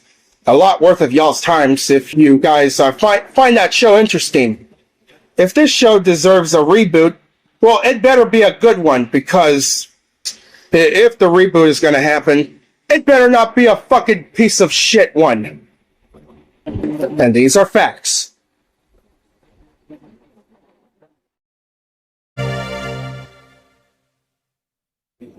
Alright, my fellow peeps, so we got another Double Salute House installment, and I haven't saluted on any of the users for the past few months, or rather over a year or so. So why not? Let's start with the with user saluting, starting with Ice Willow motherfucking 9. And while I'm at it, or while we're at it, and while you're at it as well, I am also going to salute on It's Mikey's, whom he calls himself the Mikester. Yeah, that's a really catchy nickname. Yeah, those catchy nicknames, don't y'all think? Okay, starting off with Ice Willow 9. So what do I gotta say? What should I start? Okay, what I can say is that she is a Go animator / a Beyonder, a gamer, and she was born on February 6th, 2009. So I hope that she has a happy 15th birthday weeks ago. And she's also taken by Stack Grave Diggin'. And also, let's see here. Okay, so yeah, she goes on Roblox. Yeah, Ice Willow 9 has joined YouTube back in, let's see, July 19th, 2010. And also her first video is I React My Intro, that is uploaded like 5 years ago. Wait a minute, did Ice Willow 9 join back in 2010, or no, wait, maybe it was one of her relatives make a YouTube account and give that account to her. So Ice Willow 9 hasn't uploaded anything until April 23rd, 2018. Yeah, with I React My Intro, that is, yeah, that's where the video shows Millie Comedian 4567. Yeah, okay. Okay, so her content starts first, where it goes, it doesn't look too bad, but it sure is a little stale, I think, but not that stale. Don't get me wrong or nothing like that. So yeah, she makes how to get Comedy World back on Go Animate, how to make users or characters on Beyond. Yeah, she makes Roblox videos like role-playing in Bloxburg, flying so fast in RH Roblox, dressing up characters, Roblox fairies and mermaids world, Roblox Adopt Me, and she made a welcome to my channel 2019 video, where it has 3,500 views. Okay, so I see that that she loves Roblox. Yeah, so yeah, ain't that right? Yeah, and also, yeah, I've noticed that she's making Childish Dad videos, starting off with Childish Dad forced to see Babylon premiere as his punishment. Man, yeah, Childish Dad doesn't like, watching, grown-up shit. Yeah. And Childish Dad uses steroids to get his weight back. And Childish Dad wants a Game Boy Advance at Walmart. Well, they don't have Game Boy Advance, in stores nowadays no more, nowhere other than the retro gaming stores like the Movie Trading Company and Retro Game Rehab and some shit. Okay, so what else did we see? Okay, so she started to make more Beyond videos. She even made a Amazon Echo meme of Childish Dad. I wonder how it sounds. C-A-N-T. Alexa, how do you spell cantaloupe? How about we can watch the movie? War. Oh my god, that Ludo... Are you serious with that Ludovico cried car? What? How funny can you get, Ice? Okay, so starting 2022 or 2023, well, I think I've met her, not really, but I did subscribe to her back in 2023. That her videos started to get inspiring, cool, and funny. And she even made rant house on users that we don't like, and users that she salutes. Oh yeah, saluting users. And started to make memes. And, oh shit, she has the nerve of making videos out of, no wait, not really nerve, but she had the guts to make grounded videos out of Dave's husband, Dave's wife, Catherine. No wonder why that Catherine isn't entitled Karen. Okay, so what we see here, okay. So, as of 2024, Ice Willow 9 has 9.56 thousand subscribers, and her most popular video is Childish Dad turns mature, and Catherine turns entitled. Yeah, her version, and that's her most views. That is 35,000, which was uploaded like almost a year ago. And her avatars and picture icons, yeah, they look really great. They look magnificent, and they look inspiring. So, I see. Alright, starting off, the second segment, it's Mikey's. Okay, so, yeah, he's your multi-fandom sort of guy. Yeah, that's what he says on his info. So, what do I see here is that, yeah, It's Mikey's joined YouTube back in January 20th, 2019.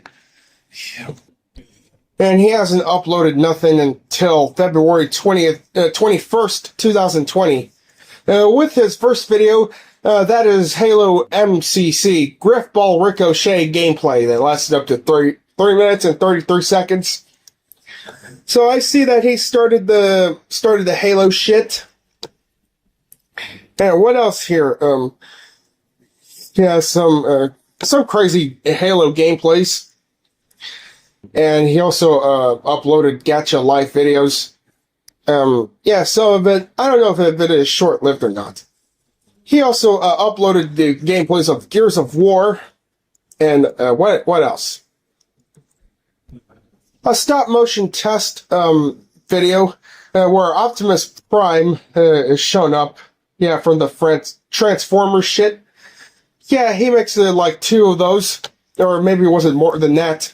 Hopefully, well, let's see. Okay, Rodimus Prime transformation test. Is it stop motion? Actually, he made more than 2. But I don't know how many he made. Okay, and he also does voice impressions and Transformers Escalation. So I see that he likes Transformers. Because he has the Transformers toys, Transformers cars and shit. And yeah. what else that happens? Oh boy, would you look at that, or would you listen to that? He also made a couple of Angry Polish Kid videos with, started off with Angry Polish Kid for Hire, JB, Hi-Fi, Event Cinemas, Kmart, Subway, McDonald's, yeah, obviously McDonald's. Whatever, 2 separate series, I think. Okay, now let's see what's going on here. Alright, It's Mikey's has 790 subscribers as of 2024.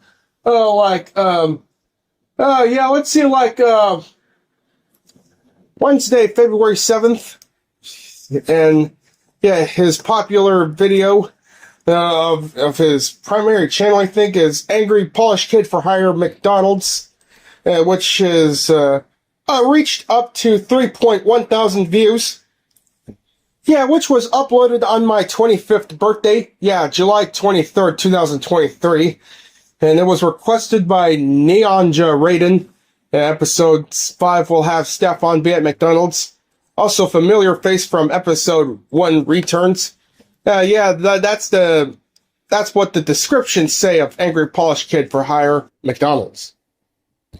And also, what else? He also has another channel called Mikeyverse Studios, where he makes Beyond videos and making grounded videos, which it shouldn't bother me that much, or nothing at all. Yeah. Oh hell, I even requested It's Mikey's to make a video of Gilbert beating me up and witnessing Junko Inoshima of me getting my ass kicked on account of Gilbert's ass. But thank God that Gilbert got grounded for that shit.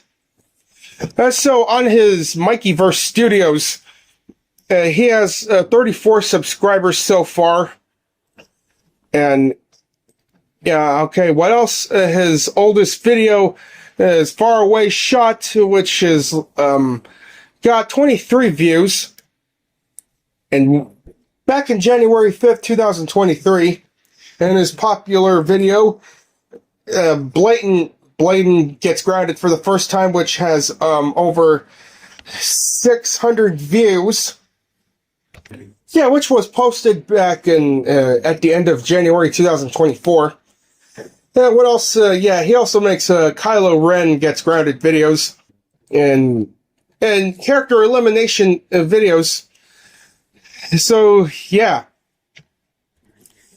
So it looks like It's Mikey's could not wait for another character elimination to be shown up in my channel. Well, I sure as hell can't wait either. Yeah, and he also did the character showcase as well. So in conclusion, my fellow peeps, if y'all have the chance to subscribe to IceWillow9 and both of channels that belong to It's Mikey's, the primary channel, and Mikeyverse Studios, well, go ahead and do so, because their contents look very, very, very watchable. Oh, and I almost forgot to mention about IceWillow9 that she also makes, funny meme videos. So yeah, that's all there is to that. And also, follow those 2 users on Discord if y'all have Discord. So that's it for now, my fellow peeps.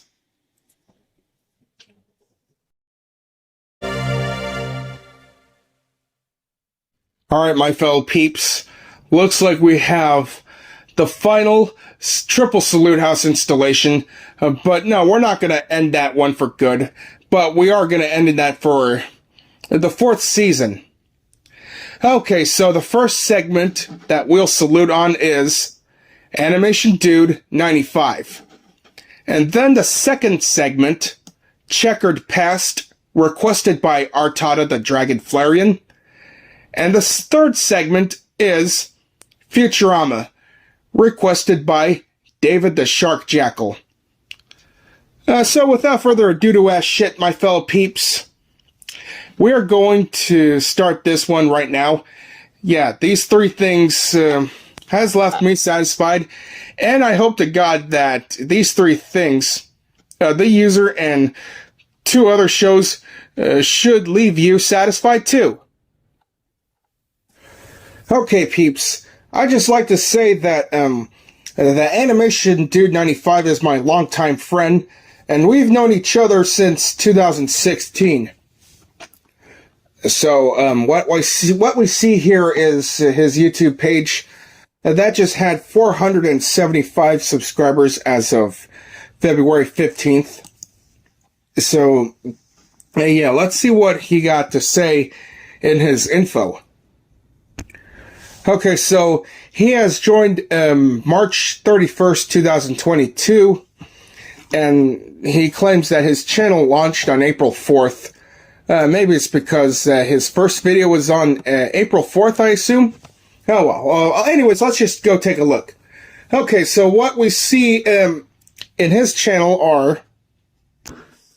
Okay, so yeah, he has created his channel on March 31st, 2022, and he made his first video on April 4th, that is under the name Welcome to My Channel. That's his introduction video, which had 222 video views. So that doesn't sound too bad.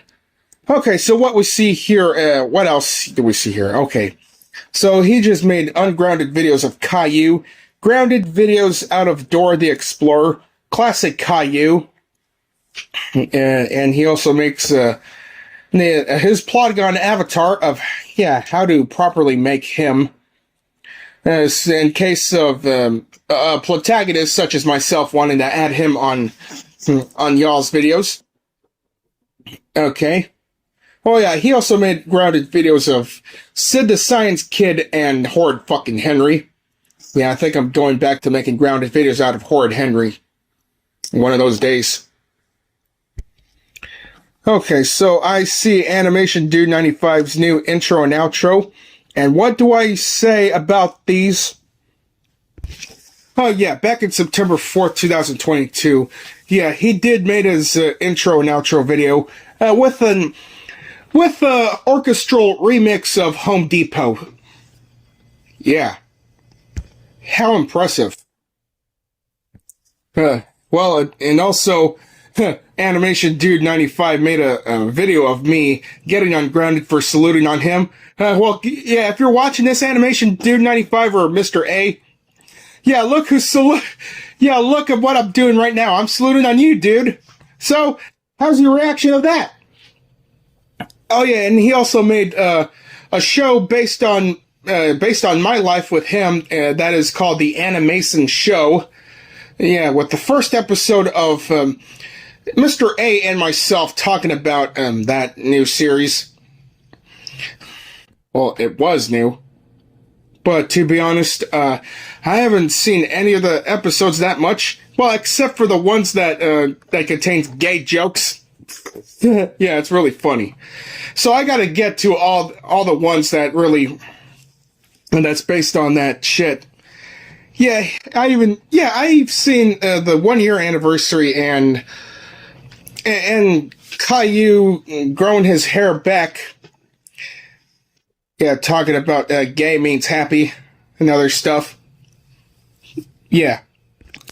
Okay, so his most popular video on his channel, and that is Classic Caillou Misbehaves During School Field Trip and Grounded, which was uploaded back on August 26, 2022, and it has over 19,000 views. Yeah, it deserves to be skyrocketed, even though the Grounded series are repetitive, but that's besides the point.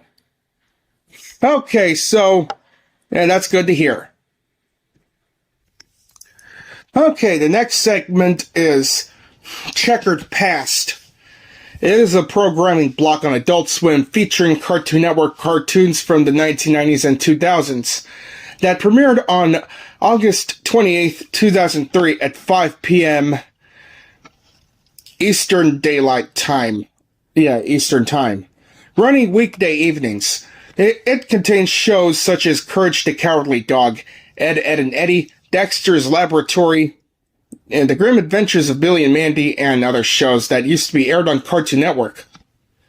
Okay, so And yeah, others from the pre-2004 era. So let's see what they have here. Okay, so on August 28th, 2023, we had Dexter's Laboratory, Ed, Edd and Eddy, Courage, Billy and Mandy, and the beginning of December of 2023, that is Cow and Chicken, I Am Weasel, and Evil Corn Carn. Well, holy goddamn. Okay, well, let's see what it is. So it just lasted up to 2 hours from 5 to 7. And the former programming was Grim and Evil, which was on October 2nd. Okay, so every Friday a marathon happens for one of the shows. Okay, so here's a history of this one. On June 7th, 2023, it was officially announced that Adult Swim will gain the 6 p.m. hour on weekdays and will launch a block featuring classic Cartoon Network shows. On June 28th, it was confirmed that the block will be shown at a trivia screening at the Adult Swim Festival on July 21st. And on Halloween of last year, the block was launched in Latin America on a 24-hour Adult Swim channel. I really wish that we had a 24-hour Adult Swim channel in the US. Yeah, lucky them of every Adult Swim fan who lived in Latin America. Okay, on November, which was like,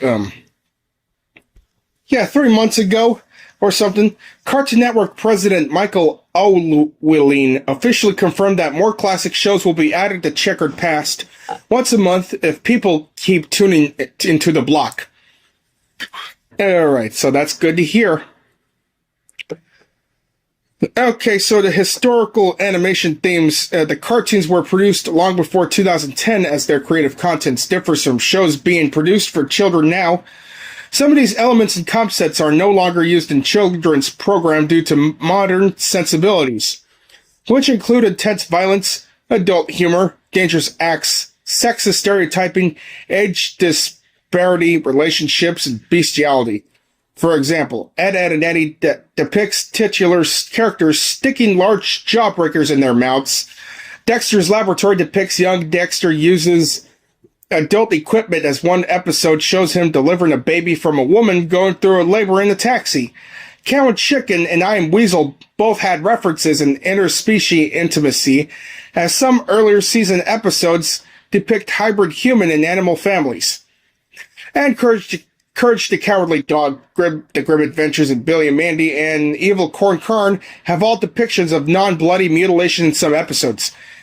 So yeah, because of these outdated contents are regarded to be more for the adult interest today. Yeah, looks like they've gone PG nowadays, right? Yeah, exclusively for this block with exceptions for holiday or special episodes, which these programs were given lower ratings when aired back then.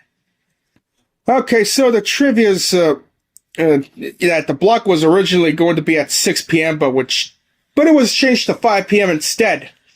It is the first programming block to focus on classic programming since the 2012 revival of Cartoon Planet. The block symbol is a modified version of Cartoon Network's skull logo, seen at the end of every Adult Swim original until 2012. And according to Cartoon Network president, he confirmed that the popularity of its 30th anniversary inspired the block itself. So yeah. Yeah, you'd be better off watching Checkered Past than watching Boomerang shows on Boomerang that used to be aired on that one. Okay. Futurama is an American animated science fiction sitcom created by Matt Groening for the Fox Broadcasting Company, and later revived by Comedy Central and then Hulu. This series follows the adventures of Slacker, Philip J. Fry, who was cryogenically preserved for 1,000 years and revived on December 31st, 2999. Fry finds work at the interplanetary delivery company Planet Express, working alongside one-eyed mutant Leela and robot Bender. The series was envisioned by Matt Groening in the mid-1990s while working on The Simpsons. He brought David X. Cohen aboard to develop storylines and characters to the pitch show to Fox. So it just lasted up to 4 years on Fox, and it sadly got canceled. And so, yeah, after its cancellation, it began airing reruns on Cartoon Network's Adult Swim programming block, which lasted from 2003 to 2007. And speaking of that year, it was, as for direct-to-video films, which was released in early 2009, Comedy Central entered into an agreement with 20th Century Fox Television to syndicate the existing episodes and air the films as 16 new half-hour episodes, constituting the 5th season. Okay, so let's get on with the setting. Okay, it is set in New York at the turn of the 31st century, in a time filled with technological wonders.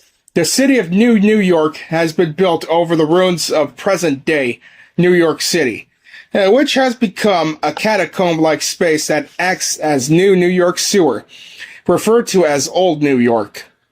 And parts of the sewers are inhabited by mutants. Various devices and architecture are similar to the Pop Luke style. Global warming, inflexible bureaucracy, and substance abuse are a few of the subjects given a 31st century exaggeration in a world where the problems have become both extreme and more common, just as New York has become a more extreme version of itself in the future. Other Earth locations are given the same treatment. Los Angeles, for example, is depicted as a smog-filled apocalyptic wasteland. Well, I'll be fucking damned, man. Numerous technological advances have been made between the present day and the 31st century. The Head Museum, which keeps a collection of heads alive in jars, and was invented by Ron Popeil, who has a guest cameo in a Big Piece of Garbage episode, has resulted in many historical figures and current celebrities being present, including Matt Groening himself. This became the writer's device to feature the poke fun at contemporary celebrities in the show. Yeah. Several of the preserved heads shown are those people who were already dead well before advent of this technology. One of the most prominent examples in this anomaly is former U.S. President Richard Nixon, whom died in 1994 and appears in numerous episodes. Well, I see what's going on with that. Environmentally, common animals still remain, alongside mutated, crossbred sometimes with humans, and extraterrestrial animals. Ironically, spotted owls are often shown to have replaced rats as common household pests, although rats still exist. Sometimes rats act like pigeons, though pigeons still exist as well. Anchovies has been extinct for 800 years because of the decapodians. Earth still suffers the effects of greenhouse gases, although in one episode, Leela states that its effects have been counteracted by nuclear winter. In another episode, the effects of global warming have been somewhat mitigated by the dropping of a giant ice cube into the ocean, and later by pushing Earth farther away from the sun, which also extended the year by 1 week. Yeah, I see it. Religion, prominent part society, although dominant religions have evolved. A merging of major religious groups in the 20th century has resulted in the first amalgamated church, while voodoo is now mainstream. New religions include Ophirism, Robotology, and the banned religion of Star Trek fandom. Wait, what? Oh shit. Star Trek fandom, you mean Trekkies? Uh-oh. Maybe I should have not said that. Futurama's setting as a backdrop, and the writers are not above committing continuity errors if they serve to further the gags. For example, the pilot episode implies that the previous Planet Express crew was killed by a space wasp. In the later episode, the sting is based on the crew having been killed by space bees instead. The World of Tomorrow is setting used to highlight and lampoon issues of today and to parody the science fiction genre. Okay, so what I gotta say, the illustrations of Fry, Leela, Bender, Professor Farnsworth, Hermes, Zoidberg, Amy Wong, Yeah, another memorable characters, especially Kif and Zap Brannigan. They sure really made a good illustrations on those characters. Feels like we're watching a Simpsons, but instead of yellow colored, it's normal colored. With all the shit that doesn't exist, but it doesn't have to. And that doesn't make any sense, I mean. But it doesn't have to. You just gotta use your imagination for some crazy shit like that. So, I'm just used to the classic seasons from seasons 1 through 4. So I don't know if I'm gonna get into the rest of them. Guess we'll see. So in conclusion, my fellow peeps, go ahead and subscribe to Animation Dude 95, and I hope that he reaches up to 500 subscribers sometime soon. So if so, please help him reach up to 1,000 subscribers. He even claimed me as a collaboration partner in his About page. And also, I also recommend Checkered Past if y'all guys are wanting to watch some Cartoon Network shows that hasn't been aired for years. And also, yeah, I even recommend Futurama. Yeah, especially the modern episodes, classic episodes, and especially the video game itself. Good luck with all that, peeps.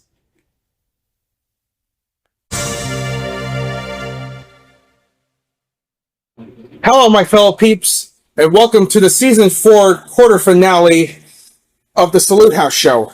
So what we're going to salute on is Secret of NIMH, or NIMH. So let's see here. It's a 1982 American animated fantasy adventure film directed by Don Bluth in his directional debut based on Robert C. O'Brien's 1971 children's novel, Mrs. Frisbee and the Rats of NIMH.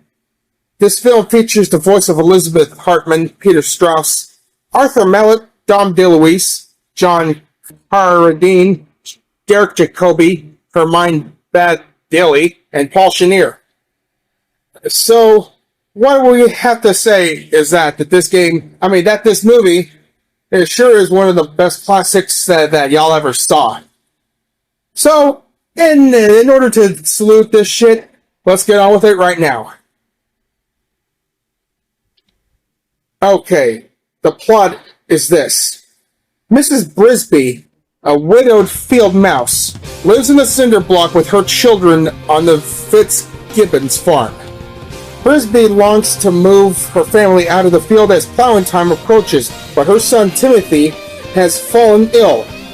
Mrs. Brisby visits Mr. Aegis, a friend of her late husband Jonathan, whom is diagnoses the illness as pneumonia, provides Mrs. Brisby with medicine and warns her that Timothy must stay inside for at least 3 fucking weeks to avoid death. Well, holy shit! This is off to a horrible, heartbreaking start. I really hate it when this happens. Okay, on her way home, Mrs. Brisby befriends Jeremy, a clumsy but friendly crow, before they both narrowly escape from the Fitzgibbons cat, Dragon. Fitzgibbons cat named Dragon? Wow. How ferocious much? Okay, the next morning, Brisby discovers that Farmer Fitzgibbons has started plowing early, although her neighbor Auntie Shrew helps her disable his tractor. Brisby knows that she must devise another plan. Okay, Jeremy takes her to meet the Great Owl, who tells her to visit a colony of rats that live beneath a rose bush right on the fucking farm and ask for the services of Nicodemus, their wise and mystical leader. Okay, there's gotta be good parts there. Okay, Brisby enters the rose bush and encounters an aggressive guard rat named Brutus. Oh shit. Who chases her away? She is led back in by Aegis and is amazed to see the rat's use of electricity and other technology. Brisby meets Justin, the friendly captain of the guard. Jenner, a ruthless and power-hungry rat opposed to Nicodemus. And finally Nicodemus himself. Well, goddamn. From Nicodemus, she learns that many years ago, the rats along with her husband and Aegis were part of a series of experiments at the National Institute of Mental Health. Oh shit, so this is the Secret of National Institute of Mental Health. Is that what it stands for? Okay, the experiments boosted their intelligence, enabling them to escape, as well as extending their lifespans and slowing their aging processes. However, they are unable to live as typical rats would need human technology to survive, which they have accomplished only by stealing. The rats have eventually settled on a decision from them to leave the farm and live independently in an area they refer to as Thorn Valley. Nicodemus then gives Brisby a magical amulet that will activate when the wearer is courageous. Meanwhile, Jenner, who wishes the rats to remain in the rosebush, secretly plots with his reluctant accomplice, Sullivan, to eliminate Nicodemus. Because of the rat's relationship with Jonathan, they agreed to help her move her home. First, they need the drug dragon so that it could be done safely. Only Brisby could do this, as the rats cannot fit through the hole leading into the house. Jonathan was killed by Dragon in the previous attempt. Ah, hell no! While Aegis broke his leg in another. Ah, fuck! That night, she puts the drug into Dragon's dish. But the Fitzgibbon's son, Billy, catches her while trapped in the bird cage. She overhears a telephone conversation between former Fitzgibbons and the staff of NIMH and learns that the Institute intends to exterminate the rats in the morning. Brisby then escapes from the cage and runs off to warn them. As the rainstorm approaches, the rats begin moving the Brisby home, with the children and Auntie Shrew inside. Using the rope, they police system. Disregarding Sullivan's protests, Jenner soon sabotages the assembly, causing it to fall apart and crush Nicodemus to death. Ah, fucking hell! Yeah, this sure is bullshit, right? Brisby soon arrives to warn the rats about NIMH's arrival, but Jenner attacks her and attempts to steal the amulet. Sullivan alerts Justin, who comes to Brisby's aid. Jenner mortally swoons Sullivan and engages Justin in a sword fight that ends with him being killed by the dying Sullivan. Fuck. The Brisby home begins to sink into a muddy ground it landed on, and Brisby and the rats are unable to raise it. All appears lost until Brisby's will to save her family gives power to the amulet, which he uses it to lift the house and move it to safety. The next morning, the rats, with Justin as their new leader, have departed for Thorn Valley as Timothy begins to recover, and Jeremy soon meets and falls in love with a female crow named Miss Wright, who is just as clumsy as he is. Okay, so what do I see? Okay, I can see that the animation is not too bad. It's just as, well, no, don't get me wrong, it's the 1980s and the animations are acceptable at its time. Yeah, and so does the illustrations and shit. So the Secret of National Institute of Mental Health has given 93% of approval rating on Rotten Tomatoes based on 68 reviews, with an average rating of 7.50 out of 10. And the film also has a weighted average of score of 76 out of 100 on Metacritic based on 15 reviews. And critics Gene Siskel and Roger Ebert gave the movie 2 yes votes on a July 15th, 1982 episode of their television program Sneak Previews. This film has been nominated in the Best Fantasy Film and Best Family Feature, Animated, Musical, or Fantasy in both Saturn and Youth in Film Awards. And they won the Best Animated Film Award. Yeah, well, the fucking Saturn Award. So, anyway, peeps. I may not like... no, whatever. Let's get on with people giving us their thoughts about it.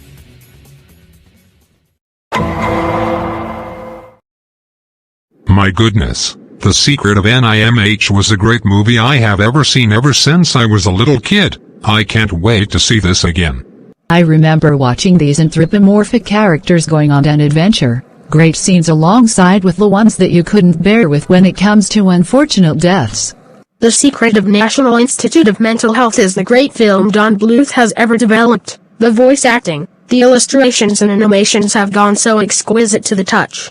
One that I can't bear with the most is one of the poor mice is that Timothy was feeling ill. But thankfully he got fully recovered. Before that, the adventure that Mrs. Brisby used her amulet to lift the house and move it to safety. What a splendid movie. So in conclusion, my fellow peeps, I recommend The Secret of NIMH. Yeah, this movie gives us the chills, gives us the cringeworthies of bad things, but it was really worth it, and it sure gives us the nostalgic value of how enjoyable the adventure was, although it was dangerous at that, in any circumstances. Don Bluth, this movie was the first film that you have developed and published, and you've got famous for it. Good job, man.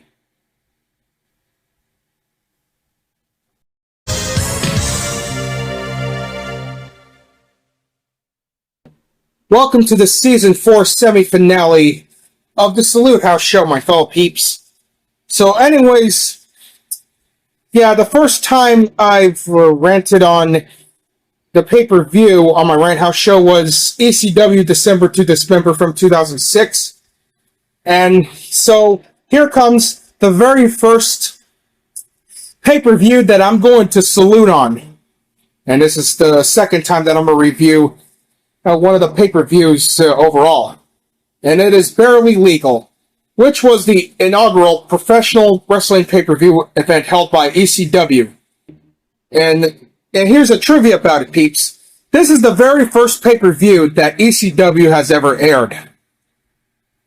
So, and this is a lot better than the December to Dismember 2006 one. So yeah, without further ado to ass shit, my fellow peeps, let's get on with that. Okay. This pay-per-view has taken place back in April 13th, 1997, for the ECW Arena in Philadelphia, Pennsylvania. Yeah, April 13th. 7 days before 420. Alright. Rob Van Dam vs. Lance Storm was included in the 2005 WWE DVD release. Rob Van Dam, one of a kind, Sabu vs. Taz, was included in the 2012 DVD and Blu-ray release. ECW Unreleased Volume 1. Yeah, and don't forget about ECW Extreme Evolution from the 2000 DVD from Pioneer Entertainment. Alright. Okay, so let's get on with that, my fellow peeps.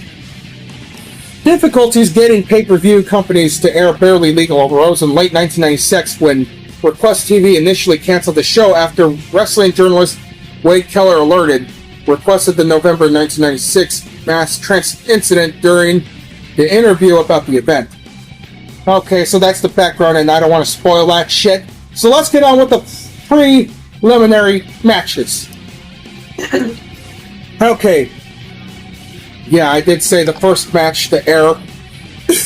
Okay, no, wait. Okay, the first match to air live on pay-per-view was a tag team match for the ECW World Tag Team Championship between the champions, the Dudley Boys, and the challengers, Cronus and Perry Saturn, the Eliminators. The majority of the match was controlled by the Eliminators using a variety of double team and high-flying maneuvers. The match ended when the Eliminators performed their finishing move, Total Elimination, and Perry Saturn pinned Bubba Ray, or Bully Ray, or Brother Ray, to win the ECW Tag Team Championship. Brother Ray suffered a legitimate broken ankle during the match. Oh, that's really sad to hear. Okay. After that, the following match was a standard singles match between Lance Storm and RVD. Chris Candido was originally scheduled to be Storm's opponent, but unfortunately, he could not compete due to a biceps injury. Well, that's just bullshit. Yeah, bullshit, bullshit, bullshit, bullshit! But I do feel Chris Candido's pain about that. The match was fast-paced with both men exchanging control throughout, using many high-risk maneuvers as well as steel chairs. About the 10-minute mark, Lance Storm connected with the 2 chair shots to RVD's head. Before he could connect it for the 3rd time, RVD sprung up from his knees and performed a Van Daminator. Holy fucking hell.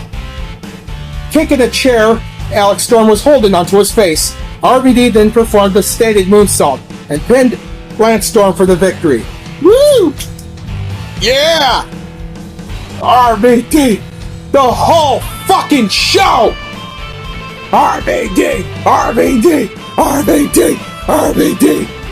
Okay, the next match was a 6-man tag team match featuring wrestlers from Michinoku Pro Wrestling, which saw Taka Michinoku, Terry Boy, and Dick Togo battle the Great Sasuke, Gran Hamada, and Masato Yakushiji, who replaced the injured Gran Naniwa. The action was back and forth between teams and filled with high-flying maneuvers. The team of Sasuke, Hamada, and Yakushiji won the match when Sasuke pinned Michinoku with the Tiger Suplex. Talk about athleticism. Yeah, athleticism of fucking wrestling, man. Yeah, that's a good match. That was a good 6-man tag team match. Alright, the following match was a singles match. Yeah, once again, the singles match. But this time for the ECW World Television Championship between the champion, the franchise Shane Douglas, and the challenger, Pitbull number 2. But I'm very sad that Pitbull number 2 is no longer with the ECW franchise. Because, Pitbull number 2 passed away after ECW was out of business. Okay, for the franchise was accompanied by his valet, Francine, and several Riot Squad officers. Okay, Pitbull number 2's tag team partner, Pitbull number 1, was shown sitting in front row for the match because, according to the storyline, doctors had not medically cleared him to be ringside. Well, that's a fucking shame. Pitbull number 2 rushed to the ring and immediately began attacking the franchise. Pitbull number 2 controlled the early portion of the match with a series of takedowns and headlocks. Well, goddamn! The franchise Shane Douglas gained control after he countered a powerbomb with a head scissors takedown, which brought both wrestlers over the top rope to the outside of the ring. Douglas tossed Pitbull number 2 back into the ring, performed 3 consecutive pile drivers. Well, goddamn! 3 consecutive pile drivers. Later, both wrestlers ended up outside the ring, and Pitbull number 1 jumped over the audience guardrail and attacked the franchise, but was soon stopped and escorted to the locker room by the Riot Squad officers. Oh shit. Well, looks like the ECW universe has itself lucky that none of the wrestlers get disqualified for outside interference like in the WWE.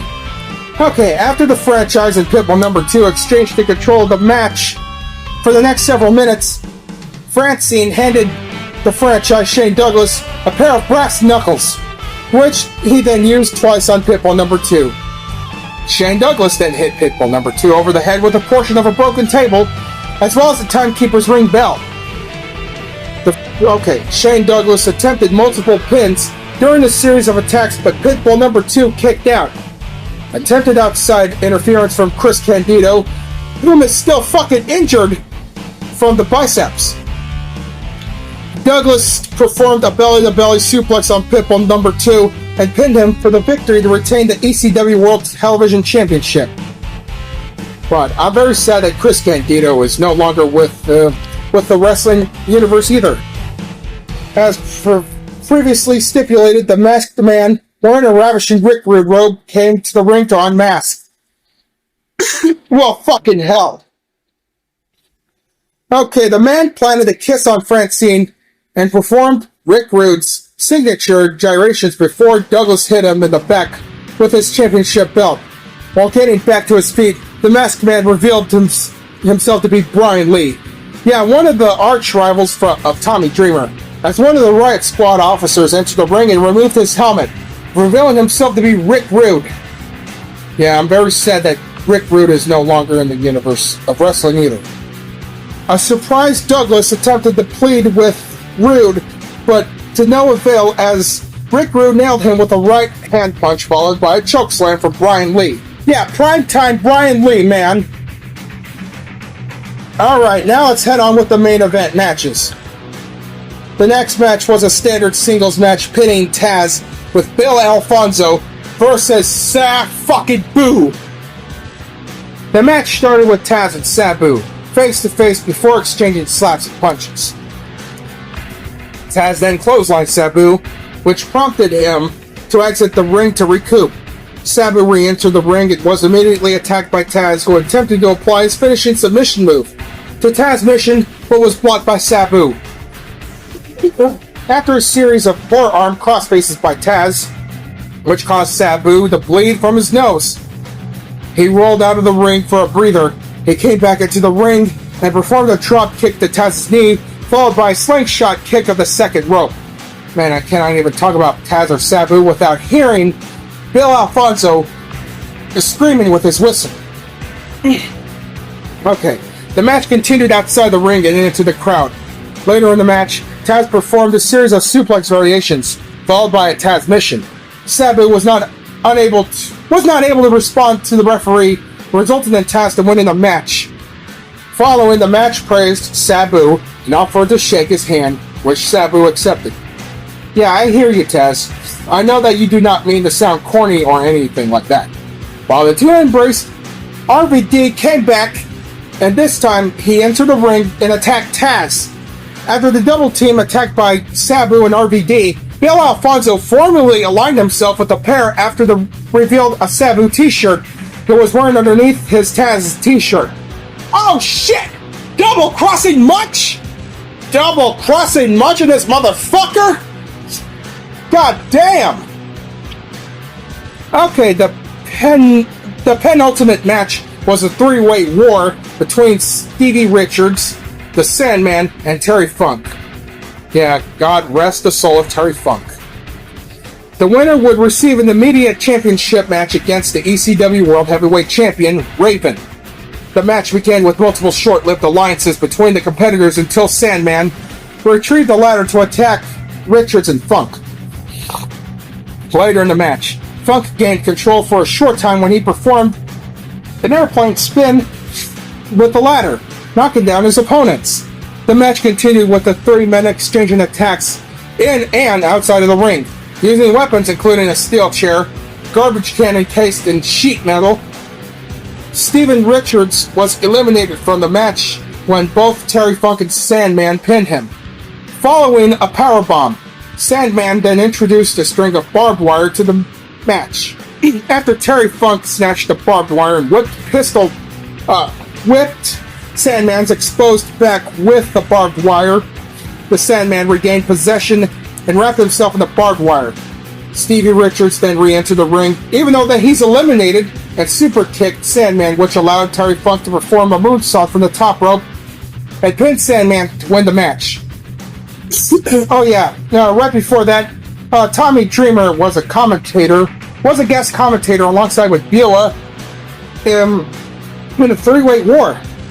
Following the three-way war, Terry Funk being the number one contender, Raven immediately entered the ring as the bell rang to begin the ECW World Heavyweight Championship match. Raven dominated the majority of the match with the 8 chairs and tables, while an ECW ringside doctor continuously checked Terry Funk's condition due to his excessive bleeding from the head. Members of Raven's Nest eventually appeared to assist Raven, which prompted Tommy Dreamer, whom was providing guest commentary for the match, alongside with Beulah McGillicuddy, to enter the ring. Tommy Dreamer performed the DDT on Raven, right before Big Dick Dudley came out and smashed Tommy Dreamer with some fucking object. Oh my god! Never seen that shit before. But thankfully, Tommy Dreamer took down Big Dick Dudley. Okay, as I was saying, Tommy Dreamer performed a DDT on Raven, which allowed Terry Funk to pin Raven to win the ECW World Heavyweight Championship. First one was a 2 count, and then In the second attempt, yeah! Yeah, woo! Terry Funk has won the ECW World Heavyweight Championship! Ha ha ha! Woo! EC Dub! EC Dub! EC Dub! EC Dub! I gotta say, my fellow peeps, Barely Legal is the very best pay-per-view I've ever seen on DVD. So in conclusion, my fellow peeps, I truly recommend Barely Legal. I even have two different versions of it on DVD. First was the 2001 issue of, from Pioneer Entertainment on DVD. And the second was the 2006 One Night Stand, that I got for Christmas, alongside with that shit. I brutally recommend ECW Barely Legal and other ECW pay-per-views that sound satisfying. Yeah, especially Heatwave 98 and Living Dangerously 99. Yeah.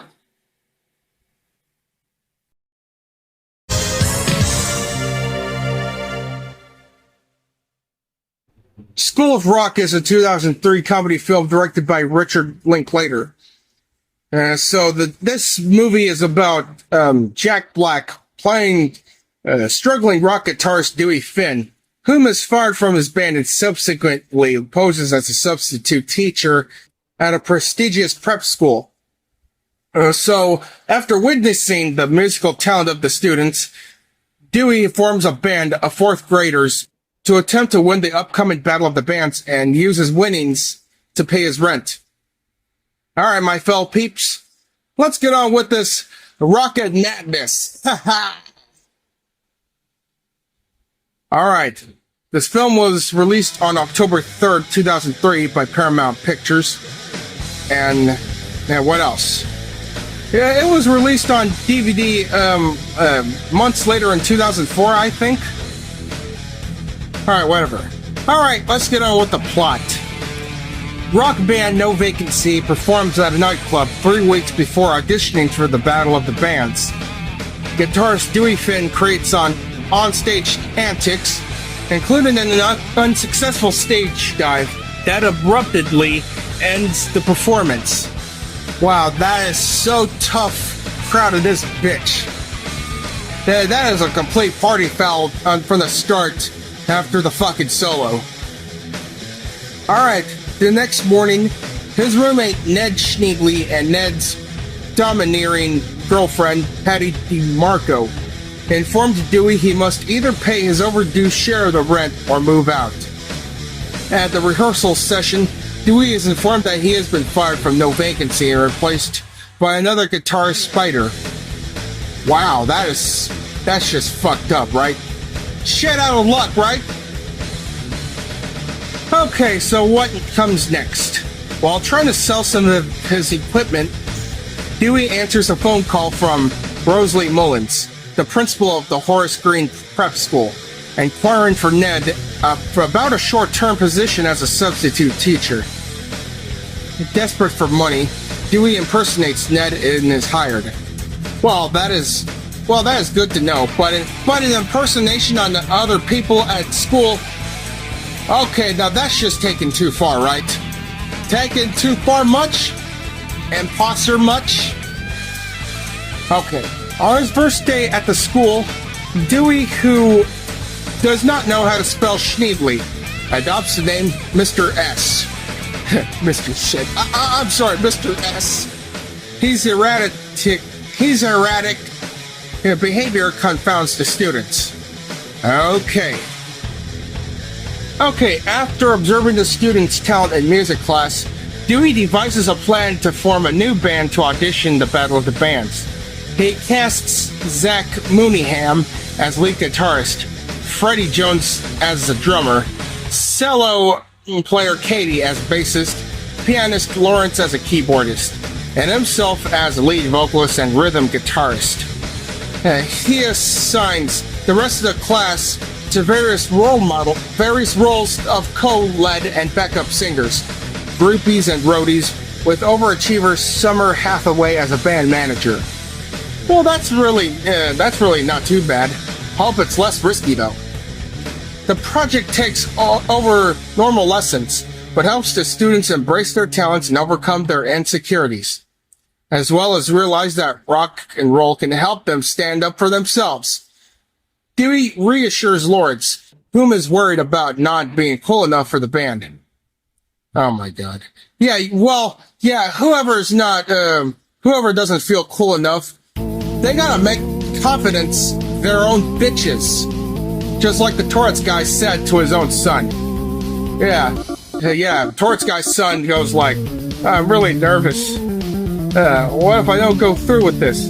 What if she says no? Then the Torrance guy says, oh, you gotta make confidence your bitch!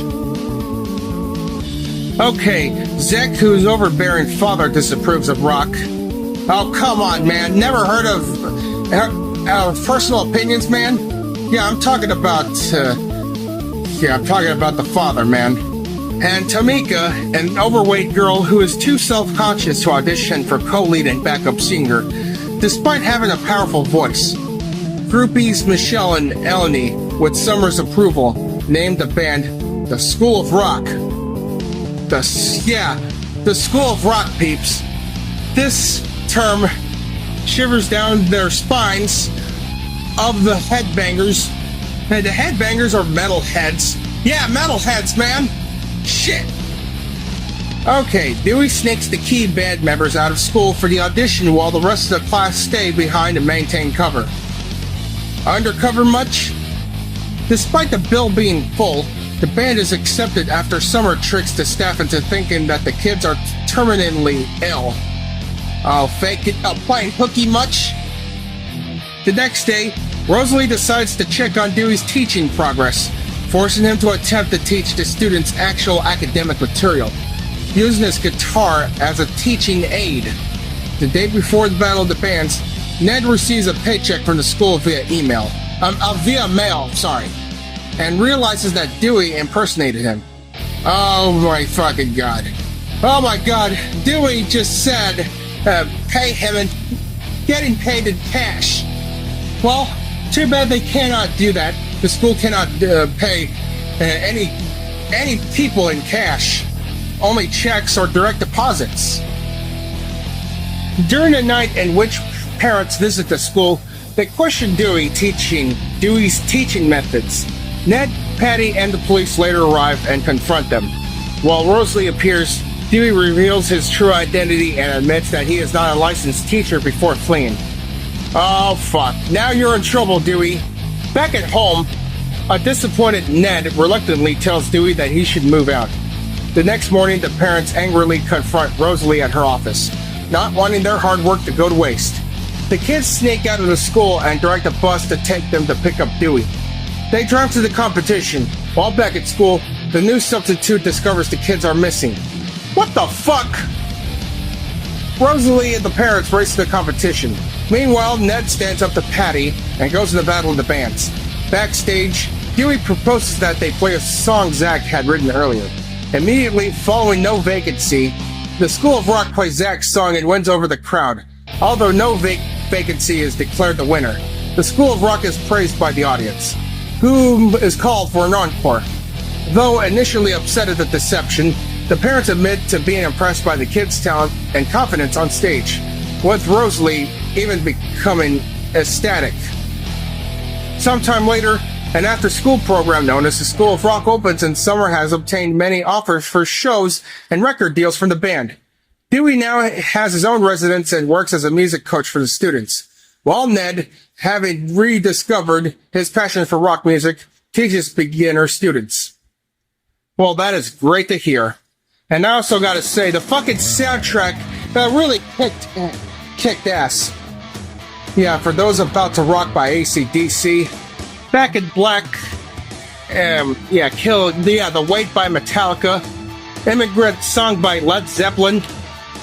There's so many great rocks that you want to listen to. Okay, so I gotta say, this film received positive reviews from critics, which praises for Jack Black's performance and humor. It was the highest-grossing music-themed comedy of all time until the release of Pitch Perfect 2 in 2015. School of Rock opened at number 1 with a weekend gross of over $19 million from over 2,600 theaters for an average of over $7,500 per venue. In its second weekend, the film declined just 21%, earning another over 15 million after expanding to over 2,000 theaters. No, wait, almost 3,000 theaters, averaging over $5,000 per venue and bringing the 10-day gross to $39,671,396. Well, that is great to hear. It received 92% on Rotten Tomatoes based on 202 reviews with an average rating of 7.7 out of 10. And on Metacritic, this film has a score of 82 out of 100 based on 41 critics, indicating universal acclaim. So I give this fucking movie a 9.5 out of 10. And IMDb gave this movie a 7.2 out of 10. So, yeah, I'm glad I watched this fucking movie alongside with Nacho Libre, Orange County, and Tenacious D, The Pick of Destiny. Bottom line, peeps, this movie kicked ass. It's really enjoyable. I recommend watching.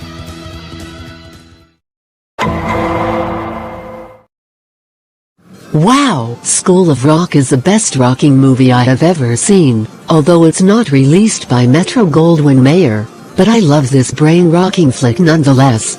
I like rap music from the 80s and 90s, I like rock music, I even like Rage Against the Machine, but yeah, we are talking about School of Rock. My favorite part of it is the theme track itself. Boo. School of Rock is gay, more like School of Cock. Anyone loves this movie is gay. Ouch.